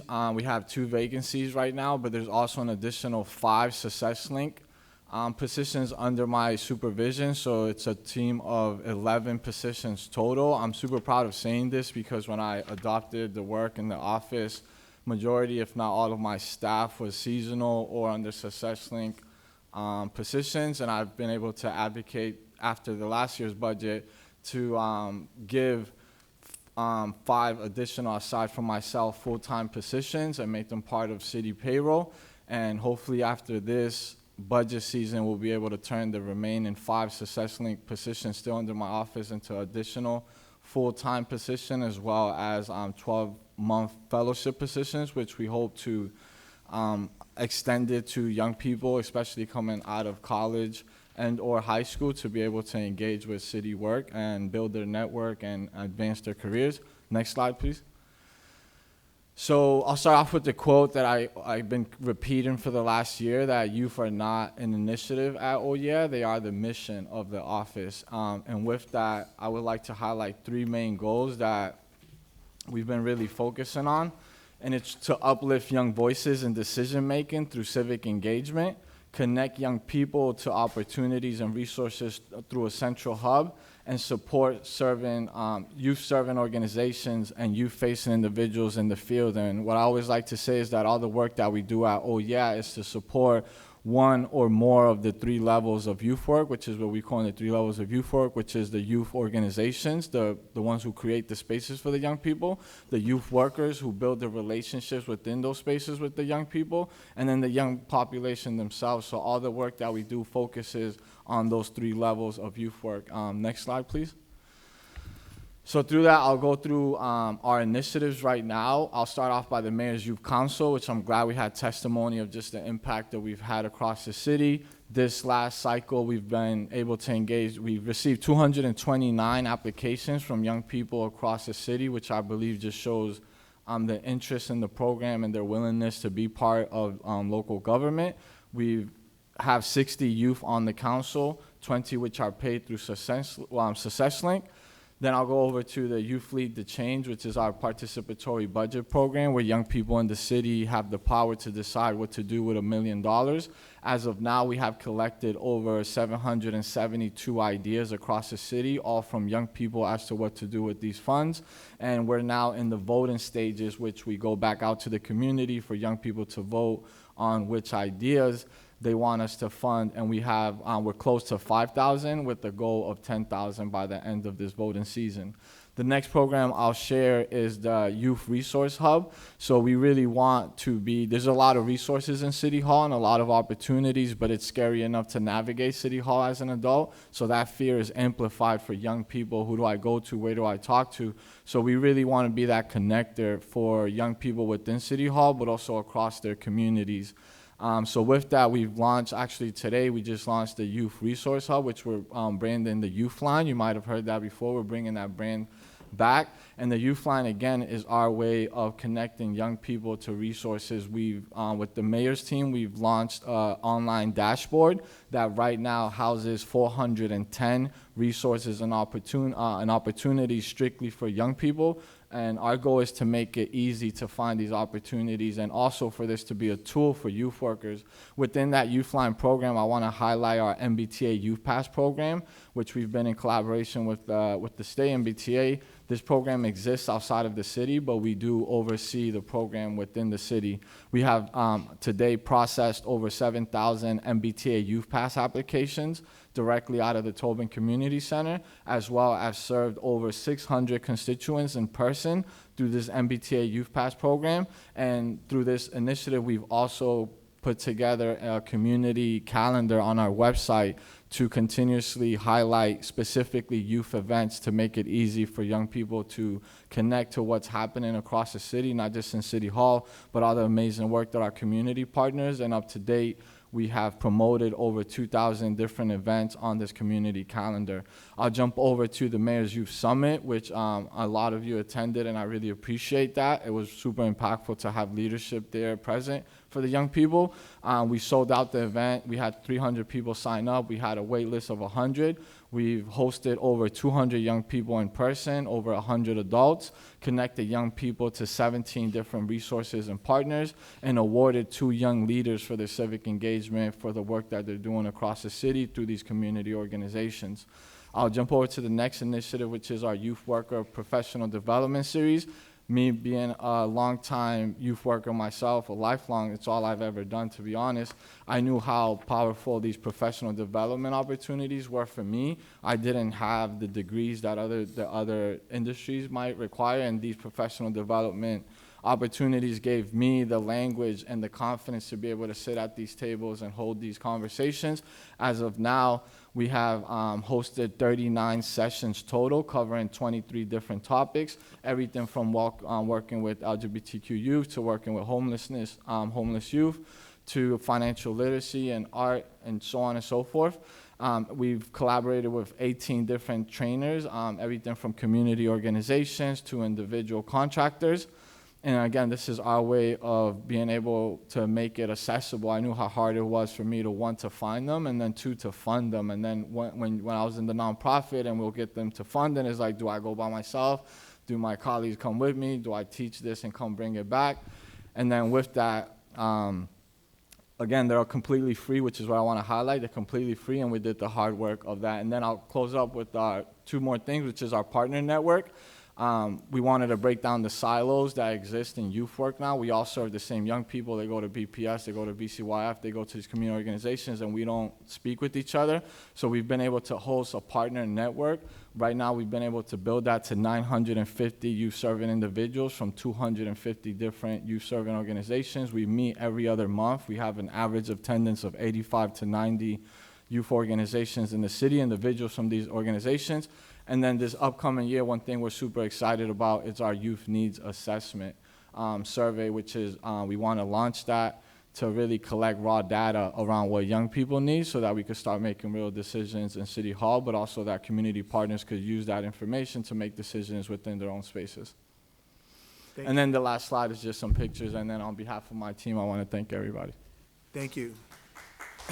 Now we'll go to my council colleagues for questions. Vice Chair Pepin, the floor is yours. Thank you, Chair. And I just first want to start with thanking the public testimonies that we heard today. Shout out to the youth for showing up and to everyone else that had just brought some amazing comments here. I'm very glad that we decided to do this one in person because obviously the testimony was very important. So thank you so much for everyone that showed up. Chief, Commissioner, Director, it's good to see you all. Thank you all so much for the work that you do. My first question is going to be, directed to Commissioner Shea. You mentioned that Massachusetts and Boston is one of the worst places for senior economic protection. Why is that? Economic security. It's Sorry. because of the cost of living and the average income of the residents. Gotcha. So it's actually a formula similar to the family self-sufficiency standard. It's called the Elder Index, and it's calculated for every county across the United States. But it's done. The calculations are done at UMass Boston, and so they do a special one for us for the city of Boston. Okay, thank you for that. And in regards to that, are we having any conversations with the seniors specifically that are homeowners in regards to property taxes and having those conversations with residents? Sure. I mean, I think I would say that we certainly have heard from residents that property taxes are a challenge. And I'm sure we'll hear that in our needs assessment as well. And I would say rent, for that matter, right? All housing costs are difficult for people to meet in Boston.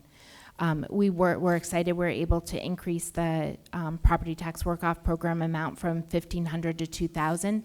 We have done everything that we can to increase the 41C elderly exemption. And if it's part of our, in order to increase it higher, we would need state intervention, and it is actually a part of the home rule petition that was submitted around the transfer tax. That's a piece of that as well. You need to get the word out. I'm a Yeah, senior. Ms. Harvey, sorry, Ms. Harvey. I know, Only I questions shouldn't from the, interrupt. I'm sorry, Brian. thank you. Thank you, Ms. But Harvey. I just want her to know. Yeah, You need no. to get the word out to us seniors. Thank you. Yes, ma'am.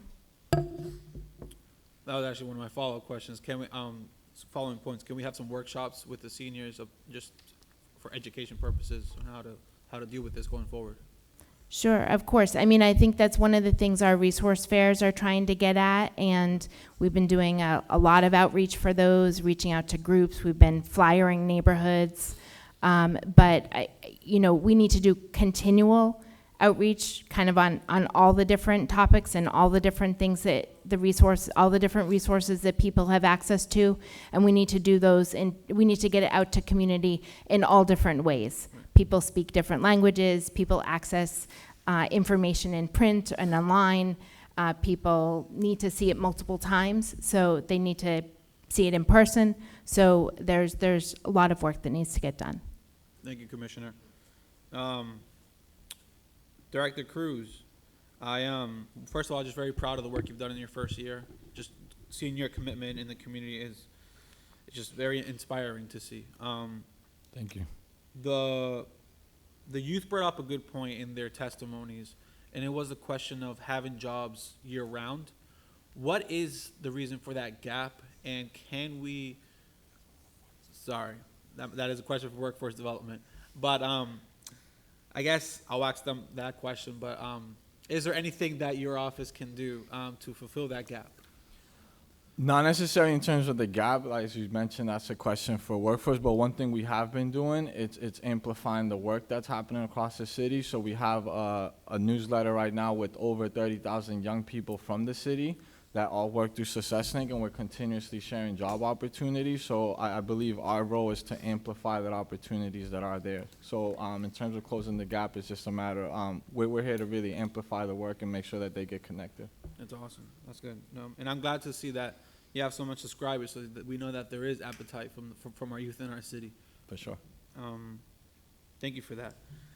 In regards to youth and Chief Masso, Ms. Crutchlow brought up a good point in her testimony. She spoke about speed humps in front of the Mildred. As you may know, I'm a big fan, I'm an advocate for speed humps. What partnership I know obviously you're not BTD, but what advocacy as a chief can you do to request something as small as a speed hump to BTD in partnership with, let's say, my office? Is that something that, an advocacy that you can also do? Not just for the Mildred, but just any small infrastructure improvements around our BCYF centers. Absolutely. So I think it's just working closely, with your office and with my city colleagues to really determine what the needs are, what the possibilities are, and what the forecast in terms of strategy is as well. So it's really just being able to use my position to be able to say, hey, I know you're hearing this as well. This is things that we're hearing. Is there anything that we can amplify? Is there anything that we can prioritize, recognizing that I know pretty much there's a system, but again, where does this fall within the system? What is that we can communicate, and how often can we communicate so it makes sure people know that they are being seen and heard? Thank you for that. And I know my time is over. I just want to thank y'all. I'll hold my time for the next round. Sure. Thank you. Council Weber, the floor is yours. Thank you, Chair. People hear me. Thank you. Commissioner Shea, I just want to thank you for, we worked together on the Edgar P. Benjamin to, get a receiver appointed, and in my visits there since that happened, both the residents and the staff are in a much better spirits, and it seems like people are getting the care they need. So thank you for your work on that.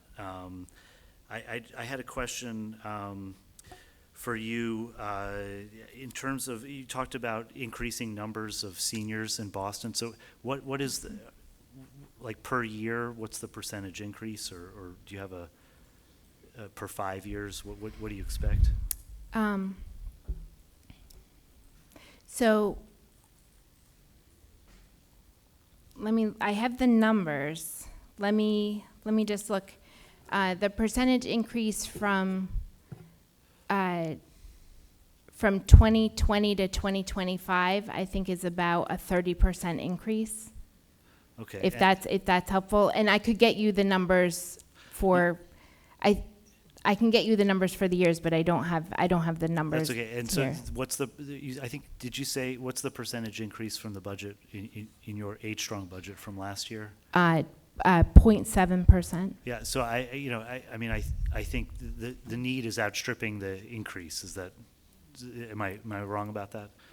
I mean, I think with our reorganization, like we're grateful to be going to be fully staffed. We're going to be able we'll have a team of, if we get this one added position, we'll have a team of 101. But, we certainly have increasing numbers of folks. And I think that one of the things our department has always been really good at is leveraging also our external resources. And so that's something that we'll be working with Chief Masso and his team on, especially as we look at senior programming and the plan coming out in the fall. We'll really be looking at how can we leverage external resources, external partners, because we'll need to move that work forward. Do you know, so is there something in the budget that I can look at which identifies how much we're spending on services around Alzheimer's? And how do I pick out a number? Yeah, so what I would say to that is we have one position that's dedicated towards kind of what we call dementia-friendly work. And then a lot of our programming, people with dementia attend. We run a couple of different memory cafes. We run a support group. And then some of the other kind of Alzheimer's-specific services might be like in-home services, and those are paid out of, there's money that comes from the state, not to us, but to other partners for those types of services. I will say I was with the Alzheimer's Association today over in Codman Square at a listening session around Alzheimer's disease and dementia. And we're working with the Boston Public Health Commission. They have a multi-million-dollar grant called the BOLD grant, which is really to set up a public health infrastructure for Alzheimer's. So I'd be more than happy to meet with you at some point in time and kind of explain stuff that's going on at the city level and at other levels. But I will also say that as we look at our fastest growing population, it's kind of 85 plus. And as our numbers go up with older adults, we are going to have a lot of people with dementia, and we're going to need to figure out how do we make sure we have the supports in place that are needed. I agree. Just one more question. Sorry, this is from the resource fair that we both attended in West Roxbury. There's a age-friendly certification program. Yeah. I had a senior at the resource affair wanted to know if we could have someone on staff who can train businesses to, provide better customer service to seniors. Is that something that we do now, or if not, is something we can provide? Yeah, we do a agent dementia-friendly business certification training, and so we have a whole customer service training that we give, and we'd be happy to talk more to you about that and partner with you. But businesses go through a certification, so if any of you know business out there that wants to get certified, we can work with them and get them certified. Okay, thank you. Back to you, Chair. Thank you. Councilor Mejia, the floor is yours. Thank you. Thank you, Chair. And I'm glad to see that people are still standing or sitting. You're still here. So that's important. And I do appreciate you all. More importantly, I just want to acknowledge that the administration stayed here to listen to community. And that is such an important part of these conversations. And I'm so glad that you all sat through that, because that's what people want, is to feel seen and heard. And you did just that. And the worker empowerment folks, even though you were not slated to speak, you have been listening here. And I think that people do pay attention to those things. So I just want to acknowledge y'all and thank you for doing that. I have a few questions. My questions are specifically, I'm curious about, can you tell me, Commissioner, how many seniors live in Boston? Sure. The 2020 number was about 115,000. Okay. And out of that 115,000, how much do you say we spend per? Like, if you had to break down the numbers. Oh, goodness. Is it like $1 per senior? Like, just, how many, like, what, in terms of service? I mean, I don't know if you took $8 million and you divided it by 115, or it's probably closer to 100, and it's maybe $50 per person. I don't know. Per person, per year, per day, per? So I can tell you how much I get from the state, because I know that, because that's actually done on a per person basis. So from the state, I get $14 per person per year. That's it. Mm-hmm. That's it. So and that's a little over $1 million. So if you take our $8 million budget. Right. So the reason why I ask is because I think about our seniors. They're the ones who have spent most of their lives paying into a system, right? That oftentimes when it's time for them to utilize it, they don't get a return on that investment, right? And you hear from our seniors who are here who are asking for more services and more opportunities, is that, and when I think and I sit through these budgets, I always think about our values. And when I think about our aging population, I think about our young people and human services, I think about all of those things that really matter in terms of the quality of life. And I think that your budget needs to reflect that increase. I think $14 is not hitting the mark for our elders, right? Because if we had more money in the budget, then people would you would have the resources to get the word out around some of the programs that exist. So I want to talk a little bit about your outreach and engagement. If you could just tell me, in the ideal world, what would help strengthen your outreach and engagement efforts? Yeah, so I think that there's a lot of things that could strengthen those efforts, and in our reorg, we're growing our communications team a little bit, and so the things that we're going to be focused on are getting the word out in different ways, right? So using print, using mail, potentially radio. Also a lot of in-person things. Our community ambassador program will help with getting the word out. We can get the word out through partnerships. So I think it's a lot of different things, and it's continuing to get the word out all the time. And then it's also trying to figure out, if you have 100 things to get the word out about, how do you do that in a way that people can hear the information? I appreciate and how that. do you do it in all the different languages? So let's talk a little bit about what your decision-making model looks like for identifying which senior centers are getting services or how much services they're getting. What's your model? How do you decide who gets what? Sure. So, so we have certain senior spaces right now that that have like fully, I would say, fully operating senior centers, right? A Brighton one that has operated for a long time, an East Boston one that's new. I wouldn't say our office didn't choose either of those locations, but we're grateful that those are up and running. BCYF has a couple of spaces that are running 5-day-a-week senior programs. Ms. Crishaw was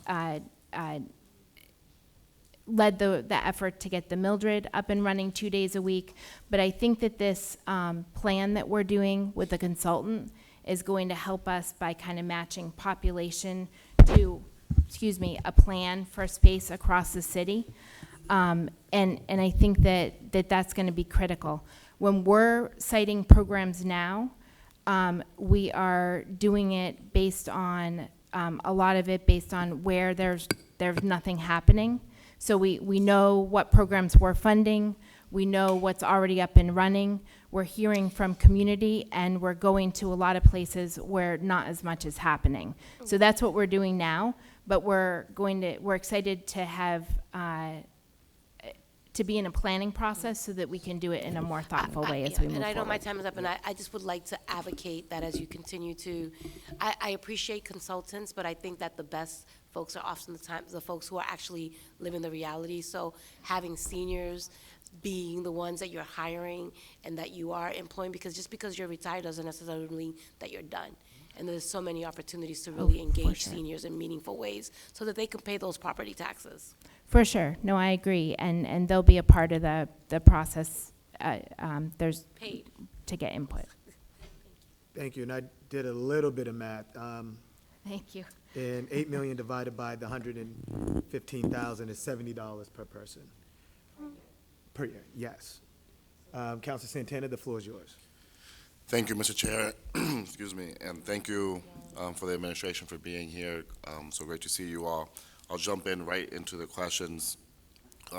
Commissioner, can you just speak? I know you spoke about the community engagement process that you do for outreach to our seniors, and hearing the testimonies. I also want to know about specifically for our Boston Housing Authority residents and our seniors, what specific outreach are you doing to them to make sure that these resources are available to all of them as well? Sure. So, I think that we do partner with the BHA, and we've been meeting with them to see how we can work kind of even more deeply with them. They have a lot of senior buildings. They probably have 27 right now or so. Senior buildings across the city. There's over 5,000 older adults living in those spaces, so it's a lot of people with a lot of need. We are doing some programming in some of those spaces. We're also funding some programming in some of those spaces. And when we put on kind of like our enrollment events and our resource fairs, we're outreaching to those spaces, and we're doing some transportation from those spaces. But just like kind of everybody across the city, more needs to be done to engage folks across the city. And so we look forward to doing more with people. Thank you, Commissioner. Yeah, definitely would like to go on the record of advocating for that and advocating for more communications to happen for our BHA seniors. But thank you for the work that you're doing.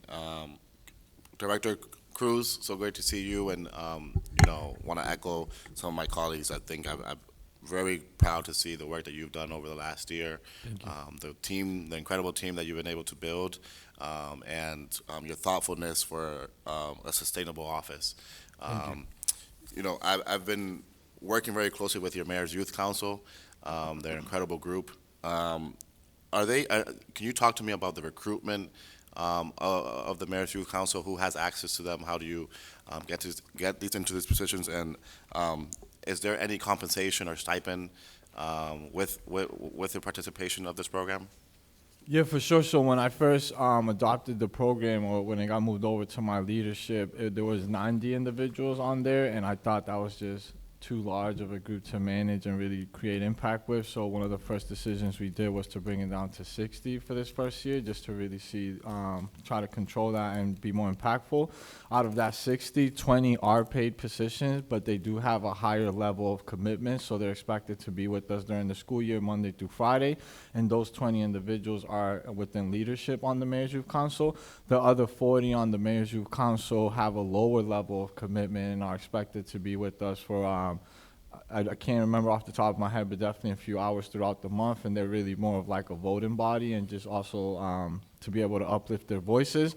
And we've been engaging with them through BPS and in community organizations, and really going with the young people are at. One of the main goals that we have is to diversify it, and I'll be fully transparent about that. I do want to create I want the council to represent the youth population across the city, and I think right now we've been experiencing a lot of people applying from schools that have a lot of support, and I really want to get into the other schools like the English, the Madisons, and really make sure that young people are represented on that council and that we have a diverse voice on that council. So we're going to continue to amplify that work and really make sure that this opportunity is shared across all BPS. We just launched the application not too long ago, and we're working closely with BPS, BPL, BCYF, and our partners network that I mentioned of 250 organizations to make sure that this opportunity gets in front of all these young people.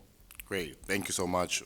Really appreciate that, and please keep my office in the loop in any way that we can support that. I know my time is up. I just want to go on the record of saying I see workforce development here. Since day one, on January 1st, my first day, I've been advocating for year-round jobs for our youth. That's been my #1 priority, and I look forward to having those conversations with you all as well, as long as with my colleagues in administration. Thank you, Mr. Chair. Thank you. Councilor Fernandez-Anderson? Thank you, Mr. Chair. Thank you. I know, right, the time. I'm going to steal that clock and break it. I just wanted to go on record and state that, like, I know that most of the youth, well, nobody's here, are not here anymore, but hopefully they'll review this tape, and they're going to want to. And the process that they laid out is not the process, and so there were a lot of statements. Most of them were saying, you know, the council, you have this power, or that as though we decide on the budget. And I heard a couple of seniors mentioning this, that, you know, Ways and Means, you have this, you're creating this budget, but it's the mayor's budget. And the mayor's budget then comes to the council. And if we don't have 9 votes to override the mayor's veto, because most likely, even if we have 7 and we pass it with our amendments, and if we don't have 9 to override that veto, then we have no power. So you have to get the 2/3 majority to oppose what the mayor's proposing in order to create those amendments. And the other thing that happens is that, you know, early on around January, or December really to January, there are recommendations from each department, and OBM then reviews that process and or those recommendations. OBM may say, you know, we have other priorities over here, and so they play with the money in whatever, you know, they can feel, 1, is sustainable, 2, there's enough capacity or can be built in for the fiscal year time to be able to handle such budget, and be able to expend either the contractual stuff or the personnel by building capacity. If they feel like they can't hire fast enough to handle the job, or if they feel like they can't expend fast enough on contractual services, then also those recommendations are not going to be made. And so the growth in budget has to be gradual in terms of, 1, building capacity, so hiring enough people, as well as building that, you know, contractual, like, list of people that you can get to do the job. And so I saw this with YEO, and we moved funds as a chair when I was chair last term. We moved funds, and our chair here was one of the people that fought for increasing youth jobs. So I feel like, you know, we're having a conversation, and it's an odd process. We come here, we ask questions to the panelists, and it's not enough time, and it all feels moot, because in the end, we know the answers already. For example, I have 1,000 questions that, on numbers, but then it's easily researchable and to find out. So I think that the process, Robert's rules or whatever, and the way that we're executing it is not fair to community. And I wanted to say to the people that are still here, I know that the chair is looking at the structure moving forward and how we do working sessions. And he's been very creative and very forthcoming and transparent in this, and looking at ways that we can be more efficient in the conversation. My questions are going to be very raw about, building capacity. Like, if the mayor decided, say that we convinced the mayor to add more money to elder service or YEO, could you handle another 10 million? Could you handle another 30 million? And that's really the question. Is if you don't have the capacity, and you can't build it within this fiscal year, then what are we talking about in terms of increasing funds? And I think that in terms of, obviously we're not investing in seniors, we're not investing enough in youth, we're not doing any of that, but it does take time to, again, build up that budget in order for us to get to executing services efficiently, fairly, and equitably across the city, and that's across all departments. What seems unfair here is the police department and the contracts. I want to be clear about that too. A lot of misinformation is that, there's a contract that needed to be settled, and I, for one, was one of those people that said this contract needs to be settled so that we can actually work with real numbers and understand what we owe them in the last 3 years and what they need to be paid. And so now that the contract's being settled, we have legal parameters that we cannot break. We cannot cross these bounds. So we have to pay people what they're contracted to do. And even if we were to create amendments and the council did it and we were misinformed, we'd get sued and then we'd have to pay it back. So there's that. And then there's looking at, in terms of assuming smooth spending across each department and figuring out what's priority, what needs to be handled. Infrastructure is super important. You'll see a lot of money in development for infrastructure, and streets cabinet has a whole lot of money, right? But guess what? Our city's really old and it looks like crap, so it needs to be fixed. So there's a lot of that. And so I'm gonna stop now, Mr. Chair, thank you. But I think that, we have another budget workshop in D7 coming up, and I think it's about looking at the numbers across the board and assuming smooth spending. Say they need 10 million, but they are asking for 13 million. It's looking at the capacity and what they can handle, and then for us, the counselors, to say, look, let's analyze these numbers and let's figure out where it's inflated, where we think that monies can be moved, and see if we can squeeze a little bit more in areas that we feel are priorities. So I hope that you take that in good faith, and I look forward to doing the work in your service, obviously and always. Thank you. Thank you. Councilor Flynn, the floor is yours.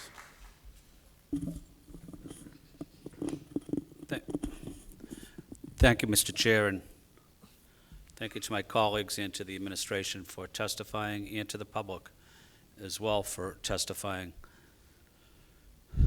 I listened closely to the public, and I also listened closely to my colleagues in the administration.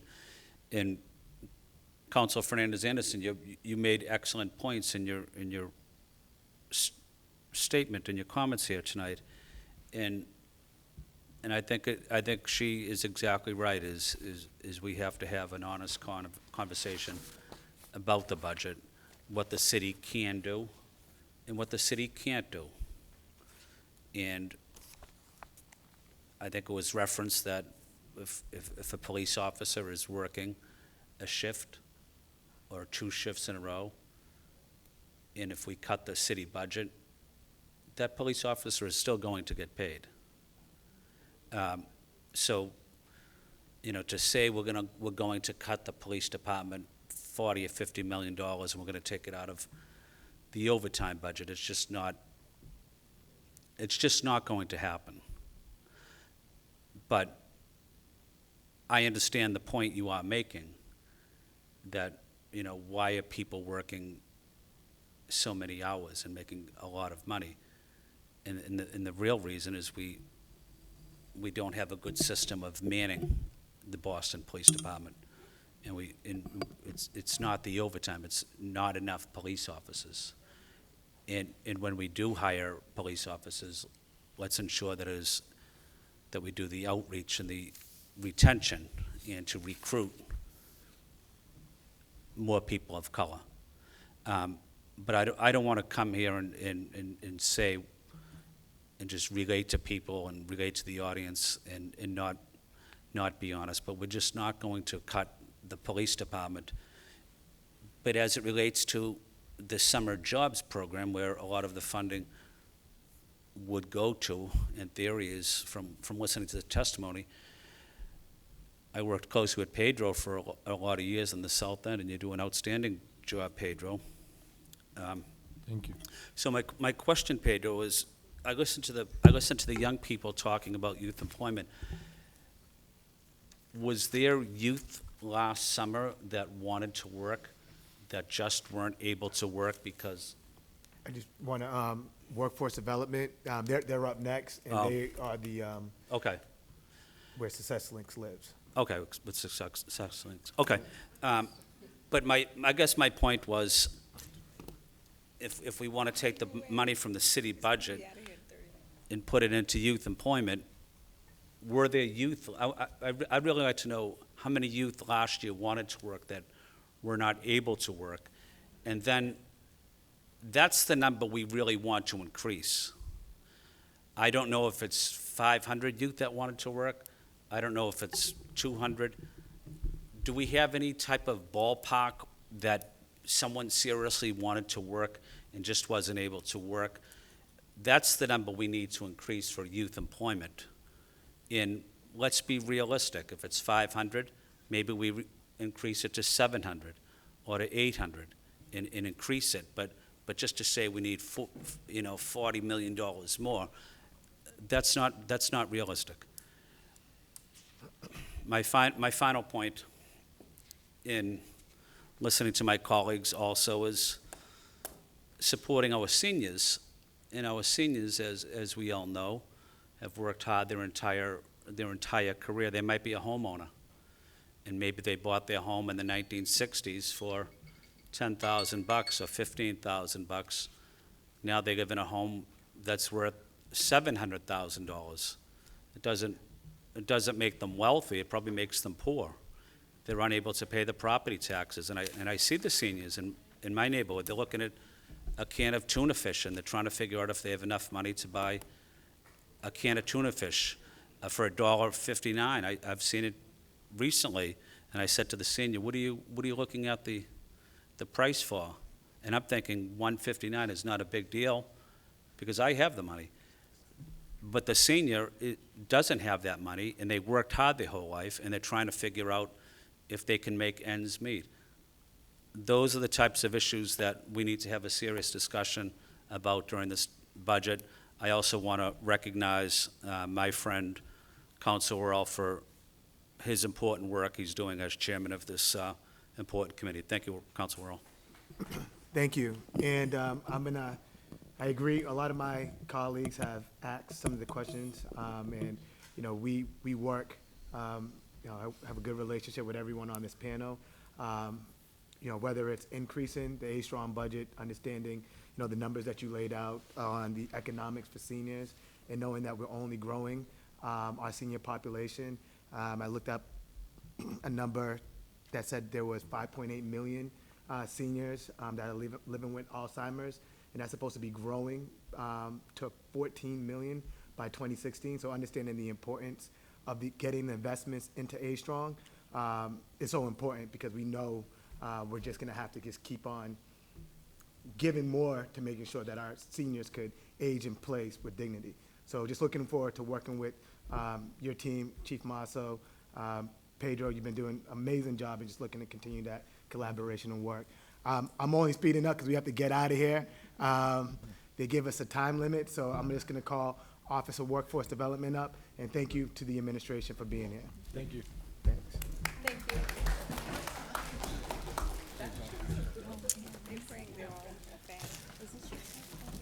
So I'm just going to introduce the department. We have Chief of Workforce Development, Chief Nguyen, Chief of Staff of Workforce Development, Chief of Staff Lee, Deputy Chief of Workforce Development, Deputy Chief Cope, Programs and Administrative Specialist of Office of Workforce Development, Administration Specialist Krupesky, Executive Director of Youth Employment and Opportunity, Executive Director, and please correct me if I get this wrong, Vernery? Vernery, yeah, that's all right. All right, and Deputy Director of Youth Employment and Opportunity.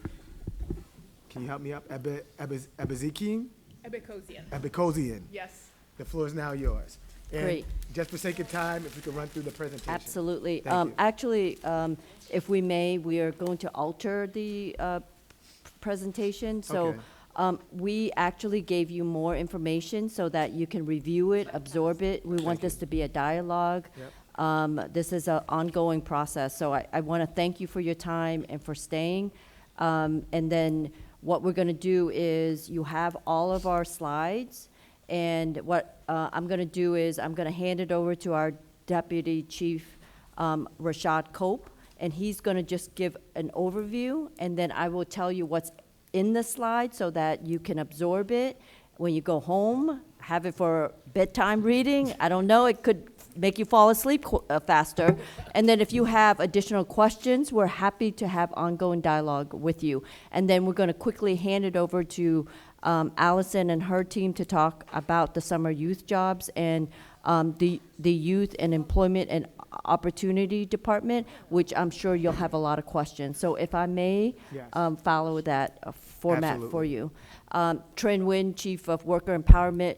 Before I start, I want all of the staff to just raise your hand that's here, plus more. And yes, that's everybody, but that's good. We're loyal. And we got to listen and to learn from the community, and that's a gift. So we're not complaining at all. And the staff has just been amazing to the work. So I want to give a shout out to them. So Rashad, why don't you just go over the slides, and then I'll tell you what's in it so that you can review it at your time. Point of clarification. Yes.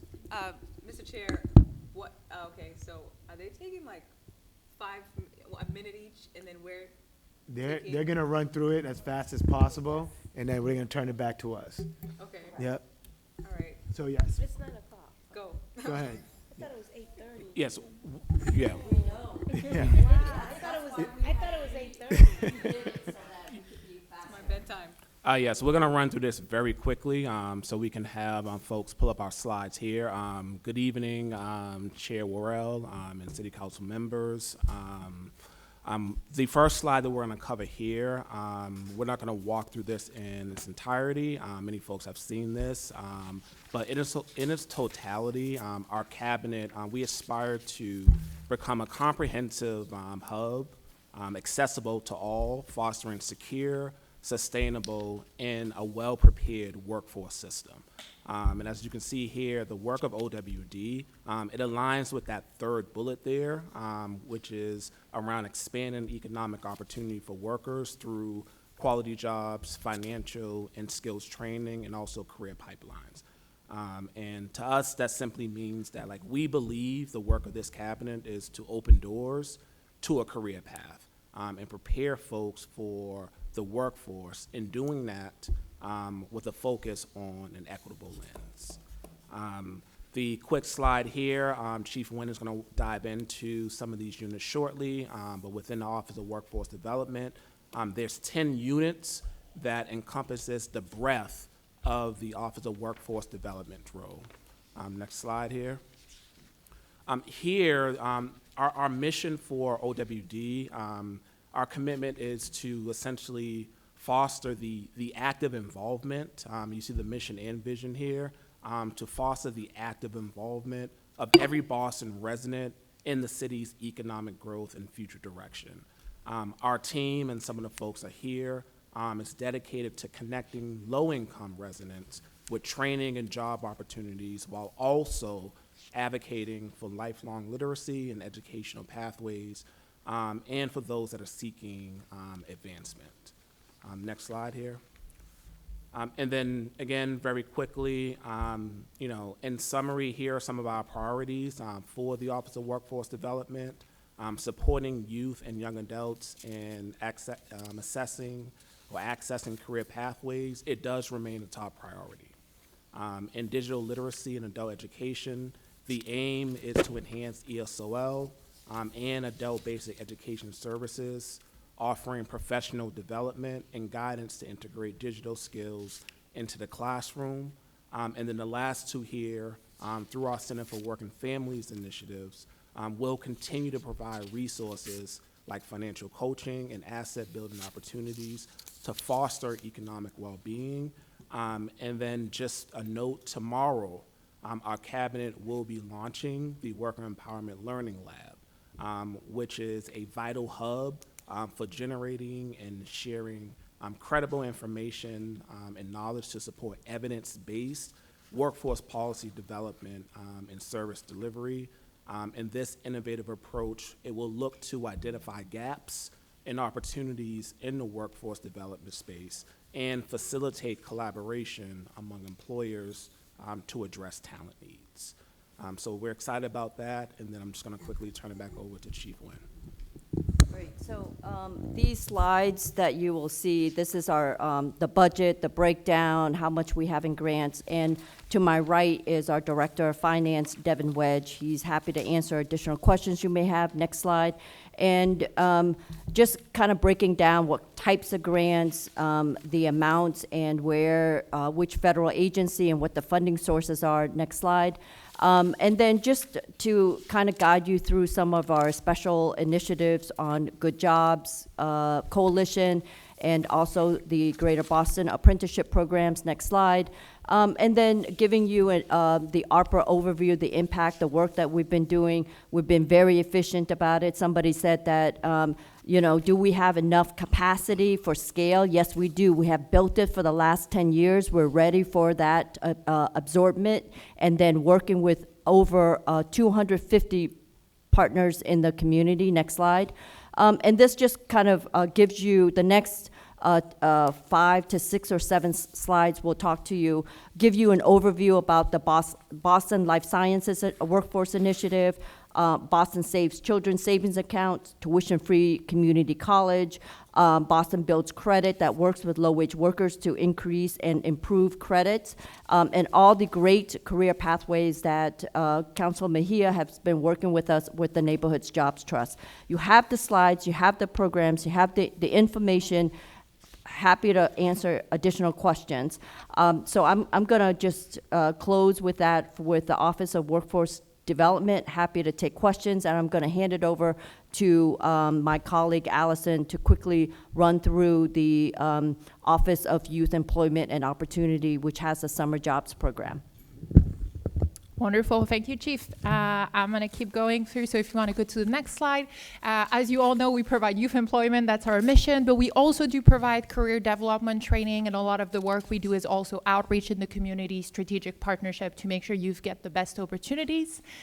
If you go to the next slide, I'm not going to dwell on the amazing impact of our programs because the youth and everybody who testified did a great job at that. We do keep measuring the impact of our program through our deep partnership with Northeastern and continue to publish data and publish results year after year thanks to that partnership. If you go to the next slide, you'll see some of our key fiscal year 2024 accomplishments. We hired over 9,000 youth through our ecosystem of employment, and within that, over 5,000, almost 6,000 were from Success Link opportunities that are city funded, and then we have about 1,500 opportunities that were school year jobs. Those are still in progress right now and being counted. You can see some of the other numbers. Like I said, we've got over 200 partnerships across the city. We run a lot of workshops that impact thousands of youth as well. And we also had our biggest job fair ever. We reached over 2,000 attendees at the job fair that we had in March. We're really excited about that. We also worked on 2 key launches this year that hopefully you've all heard about, our Future Boss and then our Future Boss Pledge, to make sure that we are providing the resources that youth need and a one-stop shop for youth employment. Looking at fiscal year 2025, we have here a few numbers that you should feel free to look at. I think the key thing to point out is that we are seeing that most of our budget is getting and going directly to youth wages. 94% of our budget goes directly to youth wages, and that's what it's leveraged for. And then we make sure that we're also partnering with other entities to leverage other funds, right? So we can really grow that pool. So we leverage Youth Works funding from the state. We also partner with private foundations and corporations to make sure we can really maximize impact on youth. This year, we are really looking to continue to increase our ecosystem and increase our reach towards youth. You can see kind of the breakdown of job opportunities between the ones that are SuccessLink and directly city funded, but that's not all that we help grow. We also help grow other opportunities across the city that you can see on the right-hand side. And if you go to the next slide, I'm not going to go through those, but those are a few of the ways that we are actually working through to get to filling those jobs and getting those jobs provided and getting the youth engaged. We're trying to connect that jobs ecosystem more closely so that we get more employers involved from the private sector, as well as connecting with our nonprofit partners. We are trying to connect more closely with BPS as well to make sure that all schools are getting the awareness and the support that they need. Driving growth in private sector opportunities, as I said, so that we are leveraging fundings from outside sources, continuing to optimize processes for our subsidized jobs, and finally making sure that we're putting equity at the center of what we do and launching, initiatives like our DEI Academy and things like that. Thank you, Executive Director. And I'm sure the council has a lot of questions for you. Yeah. Starting with Council Mejia, the floor is yours. Oh, I'm going first? You are first. I'm the last one standing? All right. So thank you. I appreciate the presentation. Yeah. I am curious, and I believe one of the young people here talked about her journey. She was a young person. Now so very similar to me. I got a youth job when I was a kid. I ended up overseeing a work site that I partnered up with ABCD. I ran a workforce development initiative, so I know this work, and I know how important the impact of youth jobs makes on the entire family. I'm curious if you could talk to me a little bit about your outreach and engagement strategy. How are you informing your decision-making process? Like, who are you talking to that is informing you on how to get young people the information that they need plugged into the job opportunities that are available to them? What's your strategy? What does that look like? Yeah, so, when it comes to outreach and engagement, so we have a team that's dedicated to that with 3 full-time team members, and it's continuously evolving. We try to really reach all neighborhoods and then all different types of schools, right? So we try to increase our presence in schools as well as all neighborhoods. This year, we ran our citywide job fair. Like I said, we had about 2,000 youth present, and then we have increased the number of neighborhood job fairs that we're running. So, do you know what the barriers are for young people?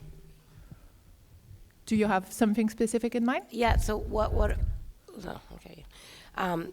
In terms of what's preventing young people from from hearing about jobs or accessing jobs? Yeah, we interact with youth a lot through those events, through being in schools. We know that some youth, some of them are not aware about jobs in the first place, right?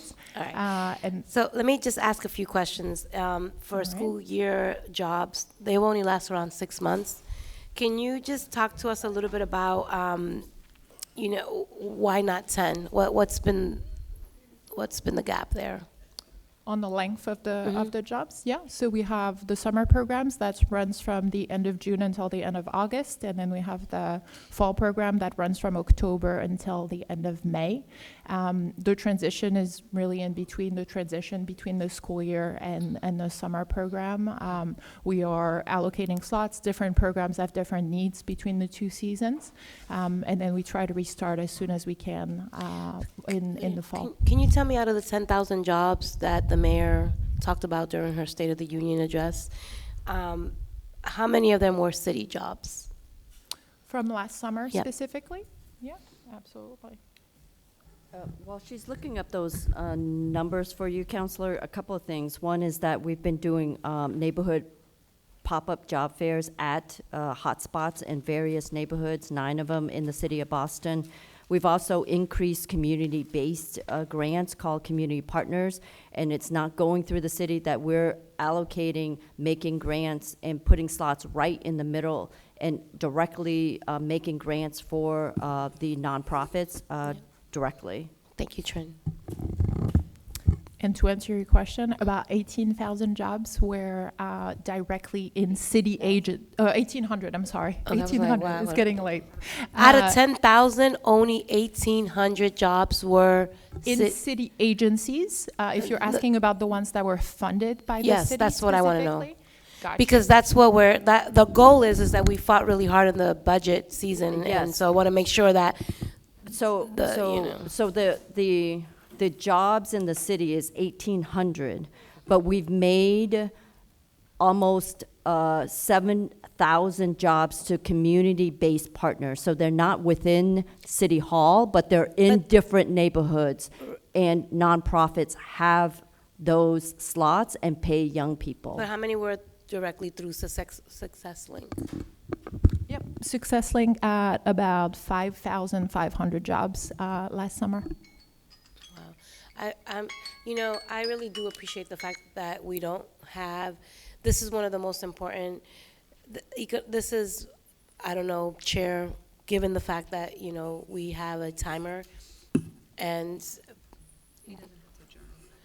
I just feel like this is important, and. Do you have another question? I heard the ringer. You can ask another question. You don't have to adjourn, because I ahead. have her in my ear saying I don't have to question. adjourn, and you're saying that we have to leave here, so I need clarity. Yeah. What's the, We can we do- come back for a second round? We have to leave here by 10:30. In order for us to leave here by 10:30, we have to start packing up by around like 9:30. So I'll wait, I want to, go ahead. Sorry, Chair, I was saying that you don't have to adjourn, that this could be postponed. Oh, yeah, we could come back We and don't have this have to conversation. adjourn. We could always bring back Office of Workforce Development, Yeah. yes. Counselor Santana, the floor is yours. Thank you, Mr. Chair. And I would like to go on the record, I think we would love to have you back. I think this is just a very important hearing to have. This is something that we're hearing from community. Obviously, we saw the, public testimony took about 2 hours just to go through, right? And I think this is something that our youth in particular really care about. Chief and Deputy Chief Cope, great to see you, and nice to meet you all. Deputy Chief Cope, you've known for the last 5 years when we met. This is something, year-round jobs and summer jobs is something that I've been advocating for. And I also heard something, I think, from the public testimony of how much your office is overworked, and I've always also advocated for more staff within your office. Just to keep it very simple, we heard from all the public testimony from all our youth of advocating for year-round jobs. Where are, how many year-round jobs do we currently have right now? And what's the difference between how many summer jobs we currently have and the year-round jobs that we currently offer? Yeah. So during the summer, we have throughout our entire ecosystem, last summer, a little bit above 9,000 jobs that were provided. For the school year at this point, we are only tracking the jobs provided through SuccessLink specifically. We haven't quite captured the entire ecosystem. That's a work that's in progress to get more of that data. Specifically through SuccessLink, it's about 1,500 jobs that get provided through the school year. So from 9,000 to 1,500 So SuccessLink is about 5,000 in the summer, 9,000 in the entire ecosystem. There's also other jobs provided. So from about 5,500, and then in the school year, we provide about 1,500 school year jobs. Oh, great, thank you. That's really the only question I have, and that's really what I want to advocate for. I mentioned since day one on this job, I've been advocating for year-round jobs. I was one of those people who had a summer job, and I had to rely on other funding for year-round jobs. One of my organizations that I participated in, Phillips Brooks House, was here and testified, and they're losing funding. and, you know, they're advocating for that as that well. So I just really want to go on the record of really finding out how we can get more money for our youth, for year-round jobs. This is not just something that we want, it's a need. We heard from many of our residents and our youth of how much they're helping with bills, how much they're helping with whatever the case may be. We actually don't need to know what they're spending their money on.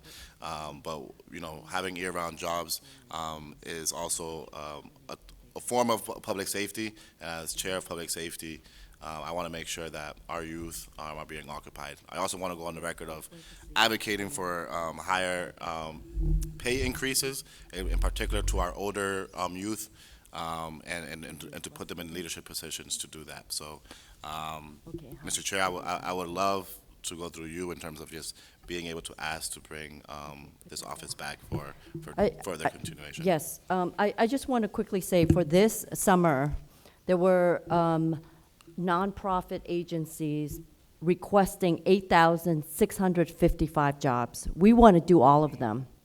And we were only able to allocate 6,481. And so the gap between that would be nice to fund so that no one gets cut. Or actually cut less. So you're saying there's about 2,000 different and year-round jobs?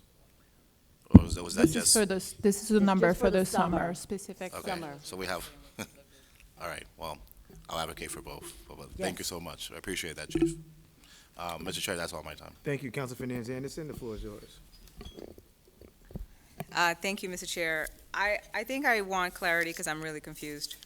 And I'm serious, like I don't mean to be facetious at all.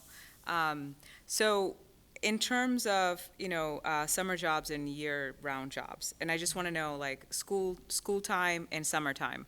Last year, how many jobs how many youth did we employ? School time. Are you asking how many specific jobs were funded by the city? Tell me the difference. Yep. So last summer, so summer 2023, there's two key numbers that we look at. There's the jobs that are directly funded by the city through the Success Link program. That number last year was about 5,500 jobs. 1 second, sorry. So Success Link, school time. Sorry, I'm still in summer so far, and then I can tell you. No, I wanted school time first, but okay, summer. Got you. So summer, scratch that. Summer, how many jobs? About 5,500 jobs. 5,500 jobs. And then Success Link school time? 1,500. Thank you. And then The ecosystem in the private. school time, 1,500. And then tell me about the other source. Sorry, say that again. The other source of revenue, the one that pays for the other jobs? Oh, yeah. So in the summer, the total number of jobs that we're able to account for is 9,300, a little bit above Not the that. total number. Does that include the 5,500? Correct. Okay, so thank you. So just, what is it? Is it just 3,500? Yeah, right. Okay. We could do some quick math, but yeah. Outpaid, paid from the other source? Different What is that? sources. What is that other source? Correct. That we raise money for Got it. separately than the city budget. External. Correct. Thank you so much. So external funds, and then what about school time? So during the school time, 1,500 jobs are funded by Success Link. And then as I was mentioning before, we haven't been tracking yet the full number of jobs that get provided by Oh, I see. other funds. So 3,500 point. jobs, but you don't know of that, which one is summer, which one is school time? So school year, Success Link is 1,500 jobs, Yes. right? Yep. So No, no. sorry, what is your question? Let's do this again. So Success Link, summer jobs, 5,500. Correct. Success Link, school time, 1,500 jobs. Correct. All year round, you said 9,000. We deducted that. It's external, funded by I'm external sorry. funds. So 9,000 is the total number for the summer, not for year-rounds. Okay. So 9,000 is your total number for the summer. So then that's why I asked you, what about school time funded by external funds? We don't You have. don't Got have you. that We don't number have yet. that number. Got What it. I was, Yes, yeah. we will telling have the it council. this year. Understood. All right, so then you have these jobs. Can you tell me how many youth in Boston? Yes, the estimates, so the census actually doesn't break it down exactly by the youth ages that we serve. Working like teenagers, 13 to 24. So 15 to 19, it's 48,000 youth in Boston, and 20 to 24, it's 65,000 youth. Sorry, 20 to 24? 65,000 youth. Thank you. Now, okay, then you're saying that you have capacity. You can do this. If we give you $37 million more, you've built infrastructure to handle it. We have the most competitive, efficient, not perfect, model to absorb scalability in a quality way in the state of Massachusetts. The state even gives us leftover funds when other regions don't spend it quick enough, because we have built that capacity to absorb very quickly on a scalable level without compromising the integrity of the quality and service of employment. Do we know the numbers of the, sorry, I'm gonna say it's about 113,000. Of the 113,000 youth in Boston, do we know income bracket of lower socioeconomic class? I don't have that data here, but I'm sure that's something we can follow up with. Say of that is 30%, and you did 30% of that. That's about 35,000 youth in Boston. I would argue that there's more. You would argue that there's more. Yes, I would And then, argue more. And then, so the need is there, like, to get to the point, right? Yes. The need is there. We're not reaching, like, you have capacity. You have so much capacity. You're so good at what you do, and I believe that, Trent. Remember 2 years ago when I said I like you a lot? You're so good at what you do, and I don't mean that, like, to patronize you. I really mean that. And Rashad, you know what I feel. Like, I think you're phenomenal. But here you are building this department and this cabinet, and you have it to the point where it's like, bring it over to the city. Let's bring this money over from BPA. Let's fix it. And so we're doing good. We're going up. If we made amendments, you can handle it. So is it a matter of choice? I mean, we're talking about social determinants of health. We're talking about black boys quit high school quicker. We're talking about black boys die sooner. We're talking about black people die about 22 years sooner than their white counterparts. We're talking about socioeconomic, like, injustice. And here we are, as a city, one of the most, if not the richest, cities in the freaking country, right? Arguably, maybe the world, because considerably, if we are the best country, then what are we doing? Is this a choice? Do we not want to invest when you say, I can handle 37 more million? Is it a choice? Then why did you recommend only the amount that you recommended to OBM? Was that your recommendation? Was that OBM saying, no, we're only gonna give you this amount of money? Don't answer that. All right, thank you, All right. Councilor Anderson. Thank you so much. Councilor Flynn, the floor is yours. So sad. Thank you. Thank you, Mr. Chair. It's good to see all of you, and thank you for the important work you're doing. I followed the numbers very closely for summer jobs. So the total number of summer jobs last year was 9,000. Do you have an idea of how many people were looking for jobs that weren't able to get jobs? Yes, we had across the entire ecosystem, so not just through SuccessLink applications, across the entire city, there were about 12,000 applicants for youth jobs. Okay. And we were able to fulfill a little bit over 9,000 of those. So we had about 3,000 that were not able to get a summer job. That's correct. Okay. I would also argue that there are other young people that we did not see that were not able to even go into the portal because they didn't know how. So all the barriers, immigrant youth, parents working 2 or 3 jobs can't. Those are the young people who we worry about most, that are not in the system, because you've seen the total number. Yes, we see 12,000 coming into the portal. We couldn't provide all summer jobs for them, but we worry, and I worry about the young people who we don't see and who are not involved in the portal. Thank you. If we were able to hired those 3,000 people, how much would that have cost the city? If we're able to hire those 3,000 extra workers? We would have to come back with the numbers. We wouldn't, I wouldn't know how to give you the quick number right now, but I can follow up with that. Also with the 3,000 youth, other partners and hiring managers need capacity too, so it's not just the number of youth. So we can come back to you with that number.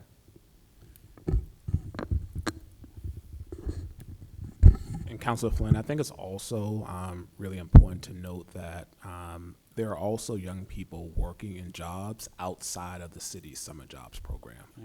So there's an effort underway under Allison's leadership to really focus on tracking indirect jobs as well. So those are young people that are working, you know, whether it's retail, small business, other places across the community that we can track and we can count their engagement in a workspace. So I think that's important to know as well. No, thank you, that's helpful. I guess my final point, or my main point, is, maybe I won't ask about numbers, but what is the figure that you are requesting that we could help advocate for, a realistic figure that we could help advocate for anyone that wants to work this summer and/or anyone that wants to work those 10 months as well, or 10 months as well throughout the year? So is there a current figure you think that would be best, that's realistic, that we could advocate for? I don't know what that figure is. I was trying to figure it out a little bit. But what is that figure that we're able to hire people that want to work? I just don't want to go back and say, well, let's take $40 million in the police department and put it into summer jobs. That's not realistic. I want to know what the figure would be that the city could give to you so everybody could be hired. That's what I want to do. Anyone that wants to get hired, give them an opportunity to work. But what is that extra figure that we should advocate for? We would have to get back to you on that. Okay. Thank you. I mean, we are very supportive of Mayor Wu and the administration for all the work that they've supported with us. So we would have to get back to you. No, I understand. My main concern is we go through the budget process and we do the listening session, and young people are coming in here, and I'm glad they are coming in here and they're asking us to advocate for $40 million, for $30 million. But I don't know, I don't think that's the right figure. I don't know what the right figure is. But for young people to advocate for $40 million and take it away from a particular department for summer jobs and then say, well, we don't need $40 million, we need $8 million, we need $10 million. You know, we're better off telling the young people, you know, it's not $40 million that we want to cut. It might be $10 million that might have to be cut from a particular department. I just want to be realistic when I speak to young people, or when they speak to us, I should say, that let's provide everybody with accurate data and information so that they can effectively lobby city councils or city administration. But to say that, you know, the city council is going to take $40 million away from the police department, it's just unrealistic, and we're not being honest when we listen to the conversations and just, well, thank you for the work you're doing. Thank you, Mr. Chair. Thank you. I'll try to be quick. How much do we pay our young people per hour? I mean, if we know that, we know what 3,000 times, right? Yes, although just to caveat that, we also have administrative fees that goes with youth jobs and some side costs. But young people aged 14 to 18 get paid $15 an hour, and Right. then And what is that total for the summer? the total amount that of For which one person, like how much would one young person make for the summer? Oh, yeah, gotcha. I can get that number for you. It's a little bit, it's around, I believe, $3,000, but I can get the exact number for you. We have those in our So- grant agreements. All right, so it says, let's just say it's 3,000, right? 3,000 times 3,000, it's $9 million, right? So that's what we're missing in the gap for summer jobs. And then, but then we're not factoring the people on the sideline, but that's just for getting the people who have applied. When we talk about school jobs, how many people have applied that are not getting the jobs? What was the application for this year-round jobs? How many slots did they want it? For the upcoming school year? Yep. Let me get that for you. And then while we're doing that, I mean, young people do more than, I mean, some people play sports. Like, do we know what our young people are just doing overall? Like, do we track that? During the school year, I worked, but then there were some years I went to, summer camp or tutoring. Like, do we have that information on our young people? Like what they're doing throughout the school year and the summer if they're not working? We don't have that very clearly. We're trying to work on that. That's one of places where there's good areas for my department and Pedro Cruz's department to partner, because they have some visibility and they orient the youth to those different resources and programs as well. Okay. And to answer your previous question, for the upcoming school year, we got about 5,000 requests for jobs. 5,000. And how many? So if you look at 5,000 as a demand, and then let's say if we're lucky, this school year we have 15, so we're missing 3,500. Correct. So that's how you would back out the numbers.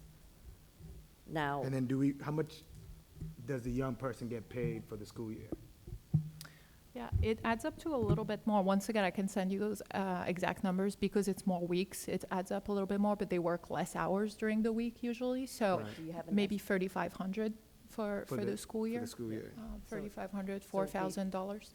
So I would say 4,000 times 3,500, and that would be the school year to fill that gap, if you wanted to do those numbers. Right, so that's 14 million, right? 14 million. 14 million, what did I say the last time? 9 million? The other one is 8 9 million? million, 8 or 9 million. So that's 23 million. And then my last question is, You have to count the rest of the time remaining for kids to sign up, as well as the kids that don't have access, that needs it. yeah, but we're just gonna be looking at what the demand is. I mean, we Okay. can't count what we don't You're know, right? Correct. You're right. Yeah.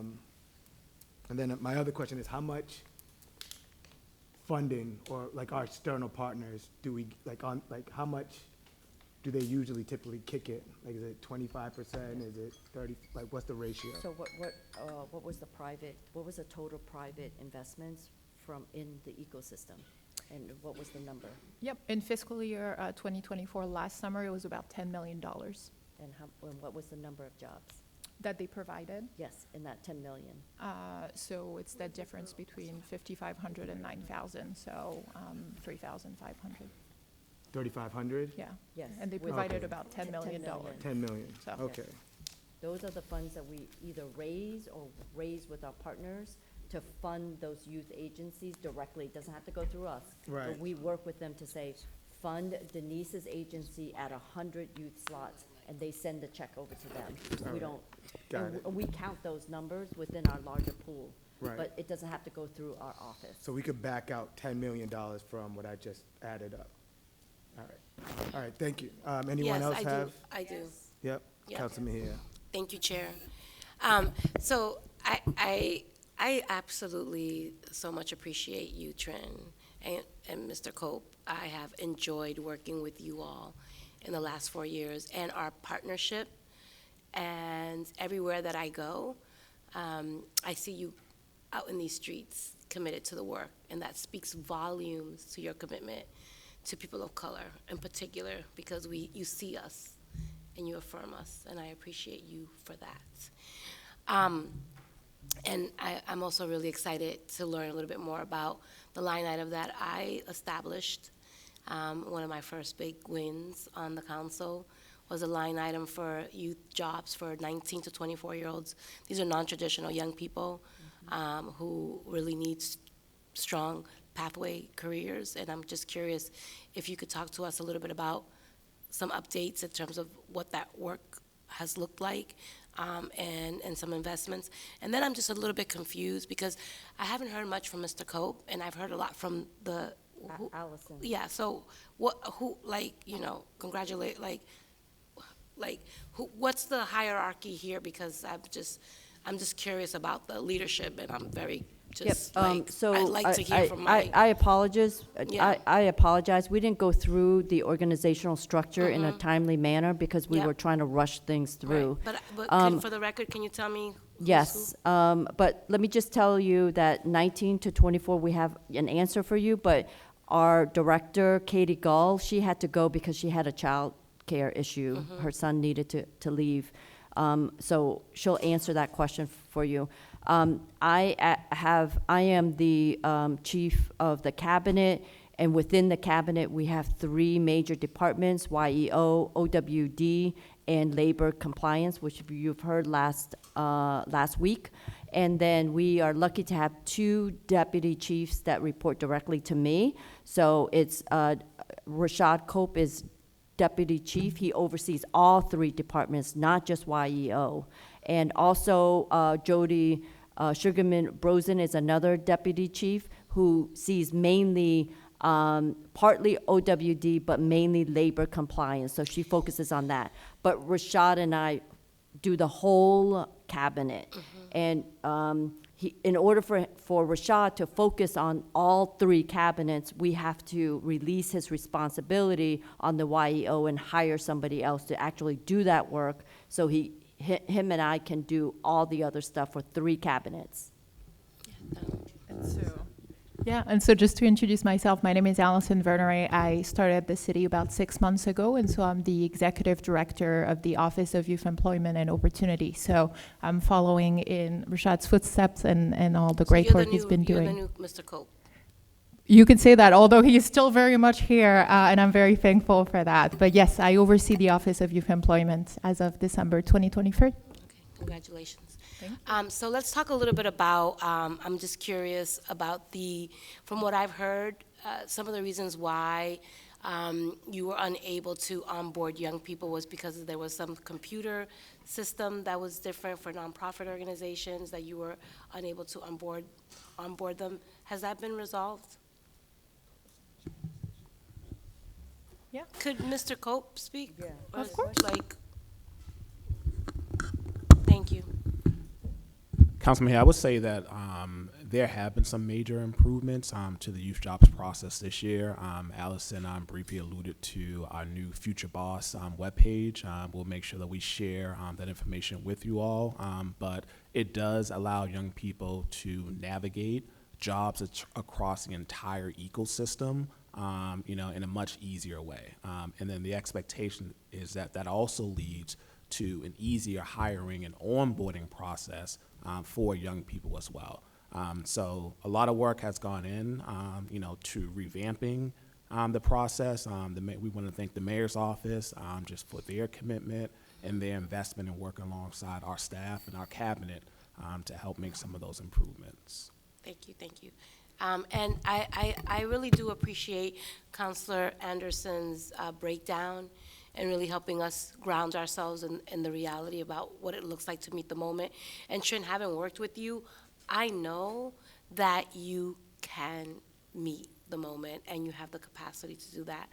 And so I would love to figure out, to Councilor Flynn's point, is really having a really deep understanding of what the gap is, so that when we are advocating for resources, that we know exactly what we can and cannot do, what we need to do, and then as we continue to navigate these conversations, having those difficult conversations about where do we pull from, because that's what I think is the biggest moment of, the biggest point of contention for the council.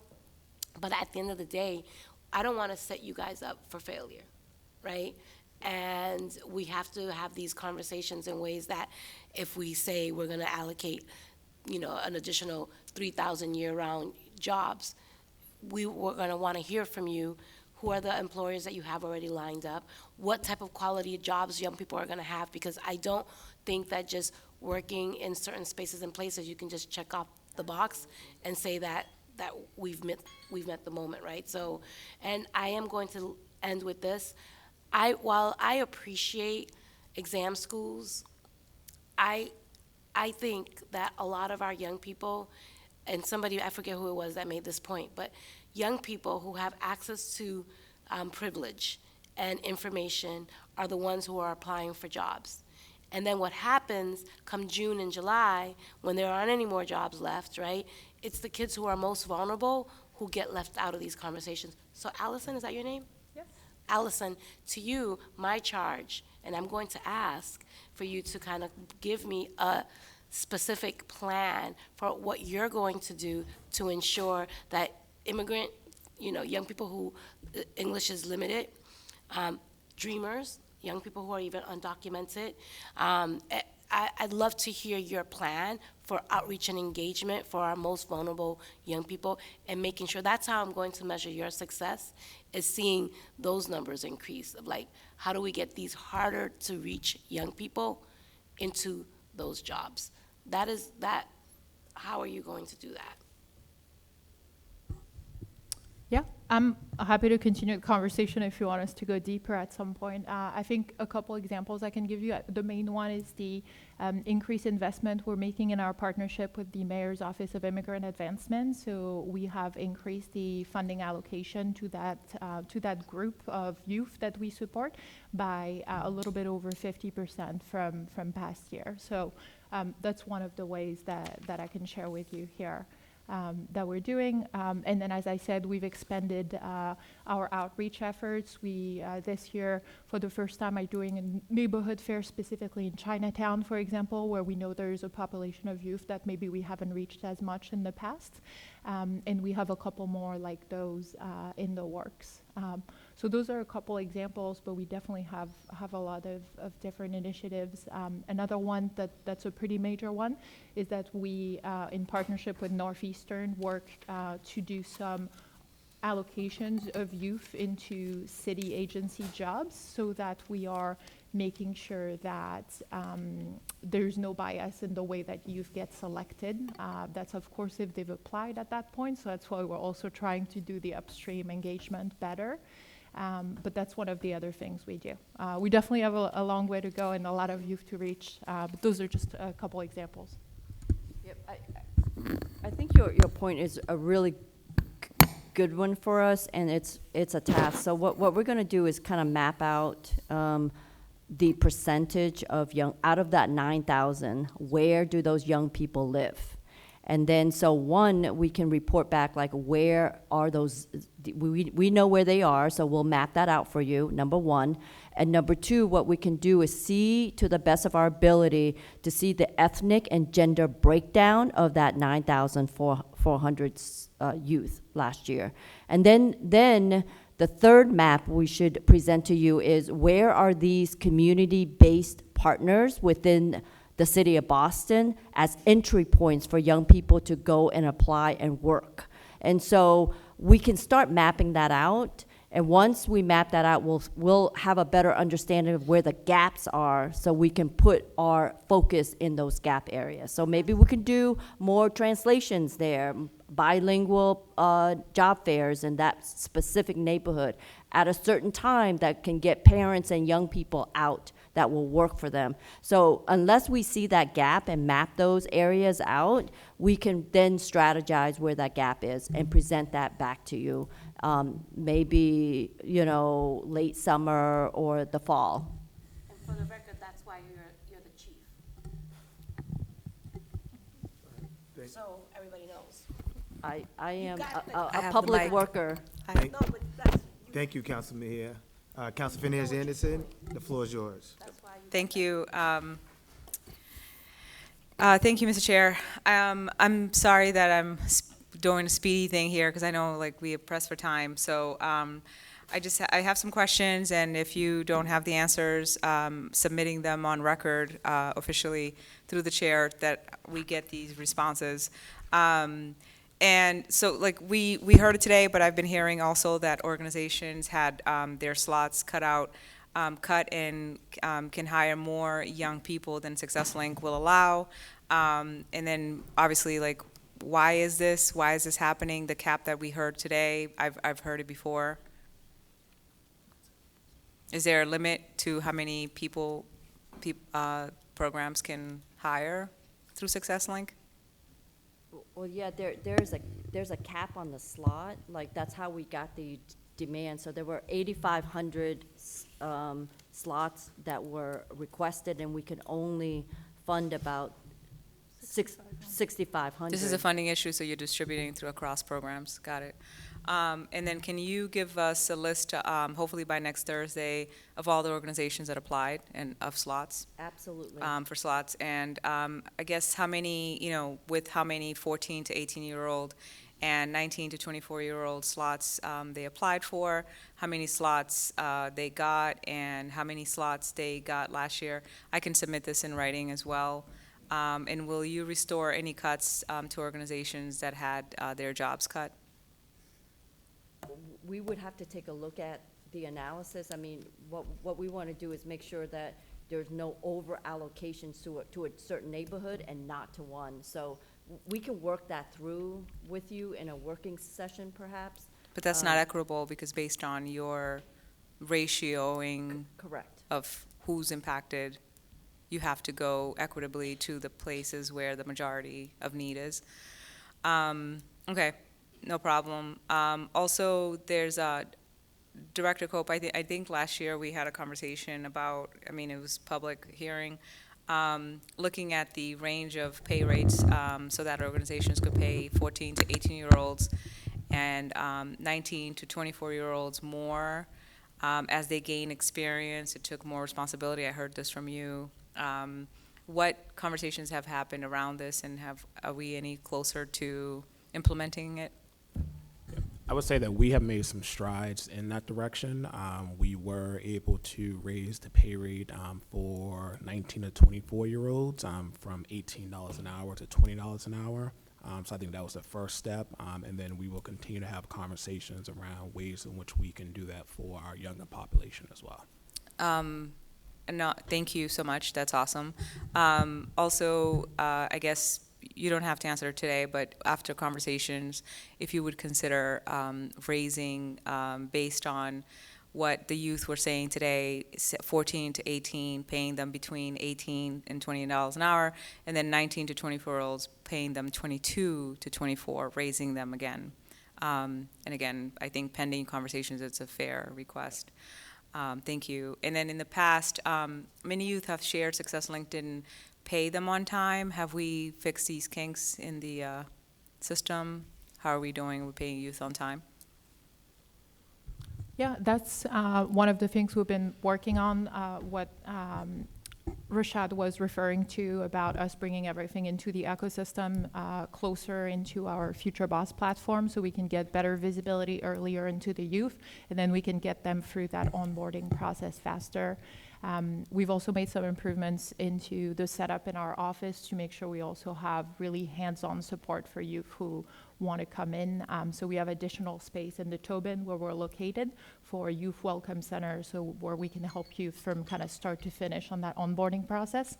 That's what's created in the past delays in pay, is youth not being properly on the payroll.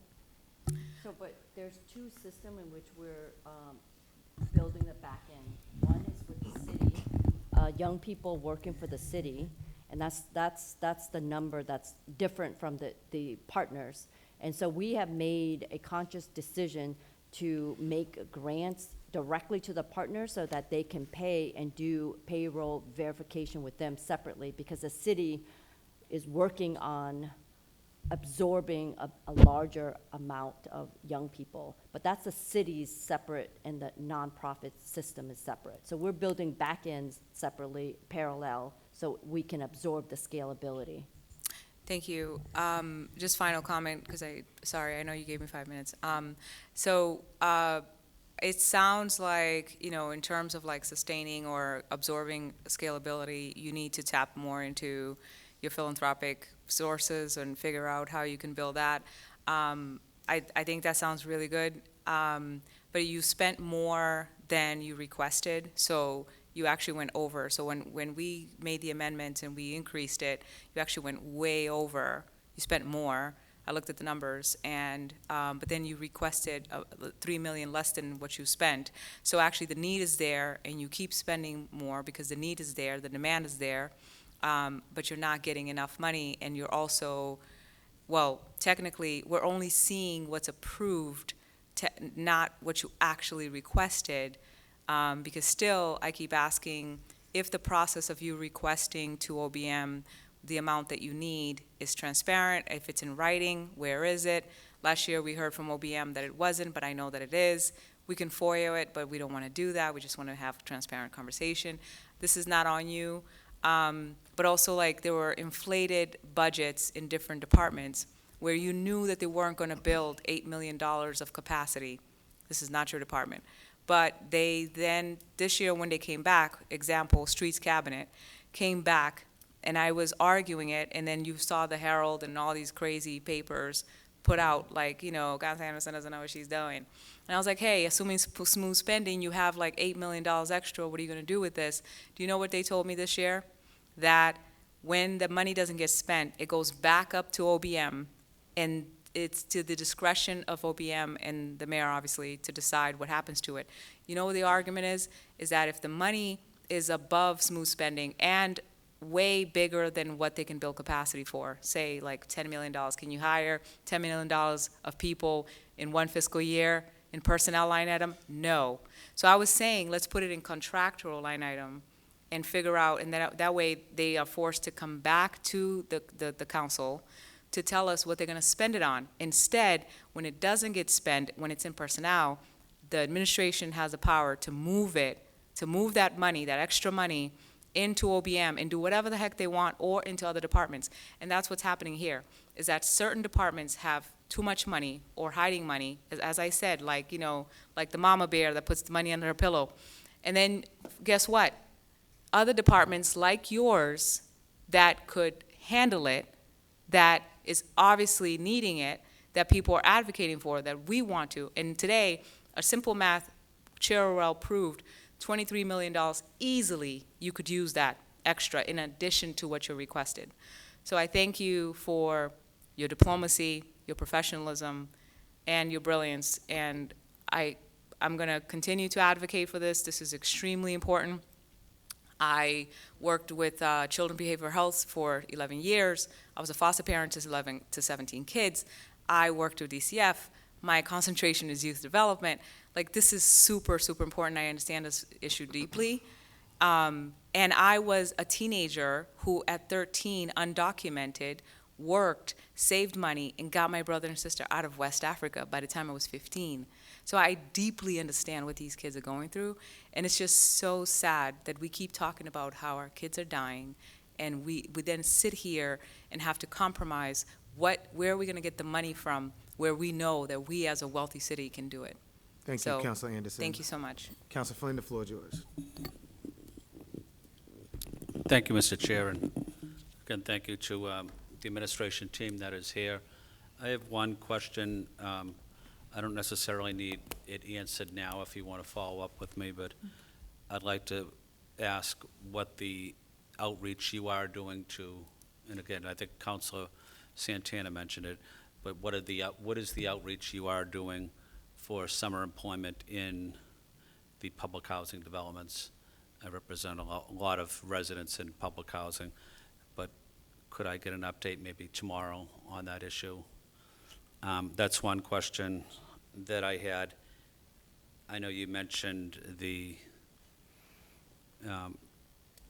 Chinatown community as well. There's a group called YES in Chinatown. I know you know it well, Trin.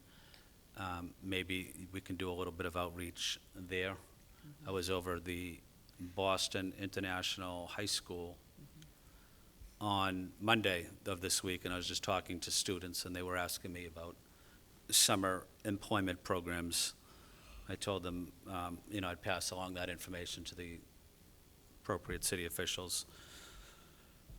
I don't have any further questions. I don't have any further comments other than to say thank you for the important work you are doing under difficult circumstances, and also want to say thank you to the chair of the Ways and Means Committee. Thank you, Brian. Thank you. I just have maybe 1 or 2 questions, and thank you to Central staff. I know y'all want to go home. Yeah, I'm gonna get them out. I'm gonna get them out of here. I know.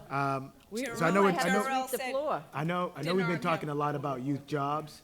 I want to know what are our investments in college readiness programs?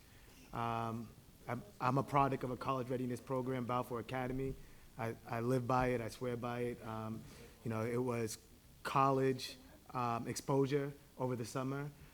It was free field trips. It was free SAT prep. During the school year, it was tutoring 2 days a week that I went to. So what are our investments to college readiness programs, knowing that our youth can have options, right? I think there's a world that we could, have summer jobs and have college readiness programs. So can you talk to me about any investments in college readiness programs? Yeah, we have to do more in that front. I think I'm going to defer to the Boston public schools that have early enrollment, dual enrollment, and early college, because there's about 6 to 12 programs within the schools. So I can get that info for you. So our investments are in 2 areas. One is tuition-free community college. So young people who choose to do dual enrollment, early college in that area, that chooses any of the 6 TFCC schools, we pay for it for 3 years, free. Computers, food, gift cards, whatever, we pay for that. The second piece is that we did a pilot with Bunker Hill Community College on early college prep. And the students who were in there from Boston Public Schools, we pay for their stipends to study. So we incentivize them by saying, if you enroll and if you re-enroll and you actually move towards post-secondary education, we will pay you a stipend. So we're still evaluating that program, and that's a pilot program for about 300 young people. All right, and then we have to do more. We just don't have the funds, but we have to do more. Yeah, it sounds like we need to definitely scale that up. Yes. And yeah, that's my last question, guys. I want to thank everyone for being here. Big shout out to IGR today, Denise. I appreciate you. Thank you. Thank you. Thank you. Thank you to the administration. Thank you to Central staff. Thank you to my colleagues. And thank you for everyone who stayed and came to testify. The hearing on docket number 0670 through 0678 is adjourned.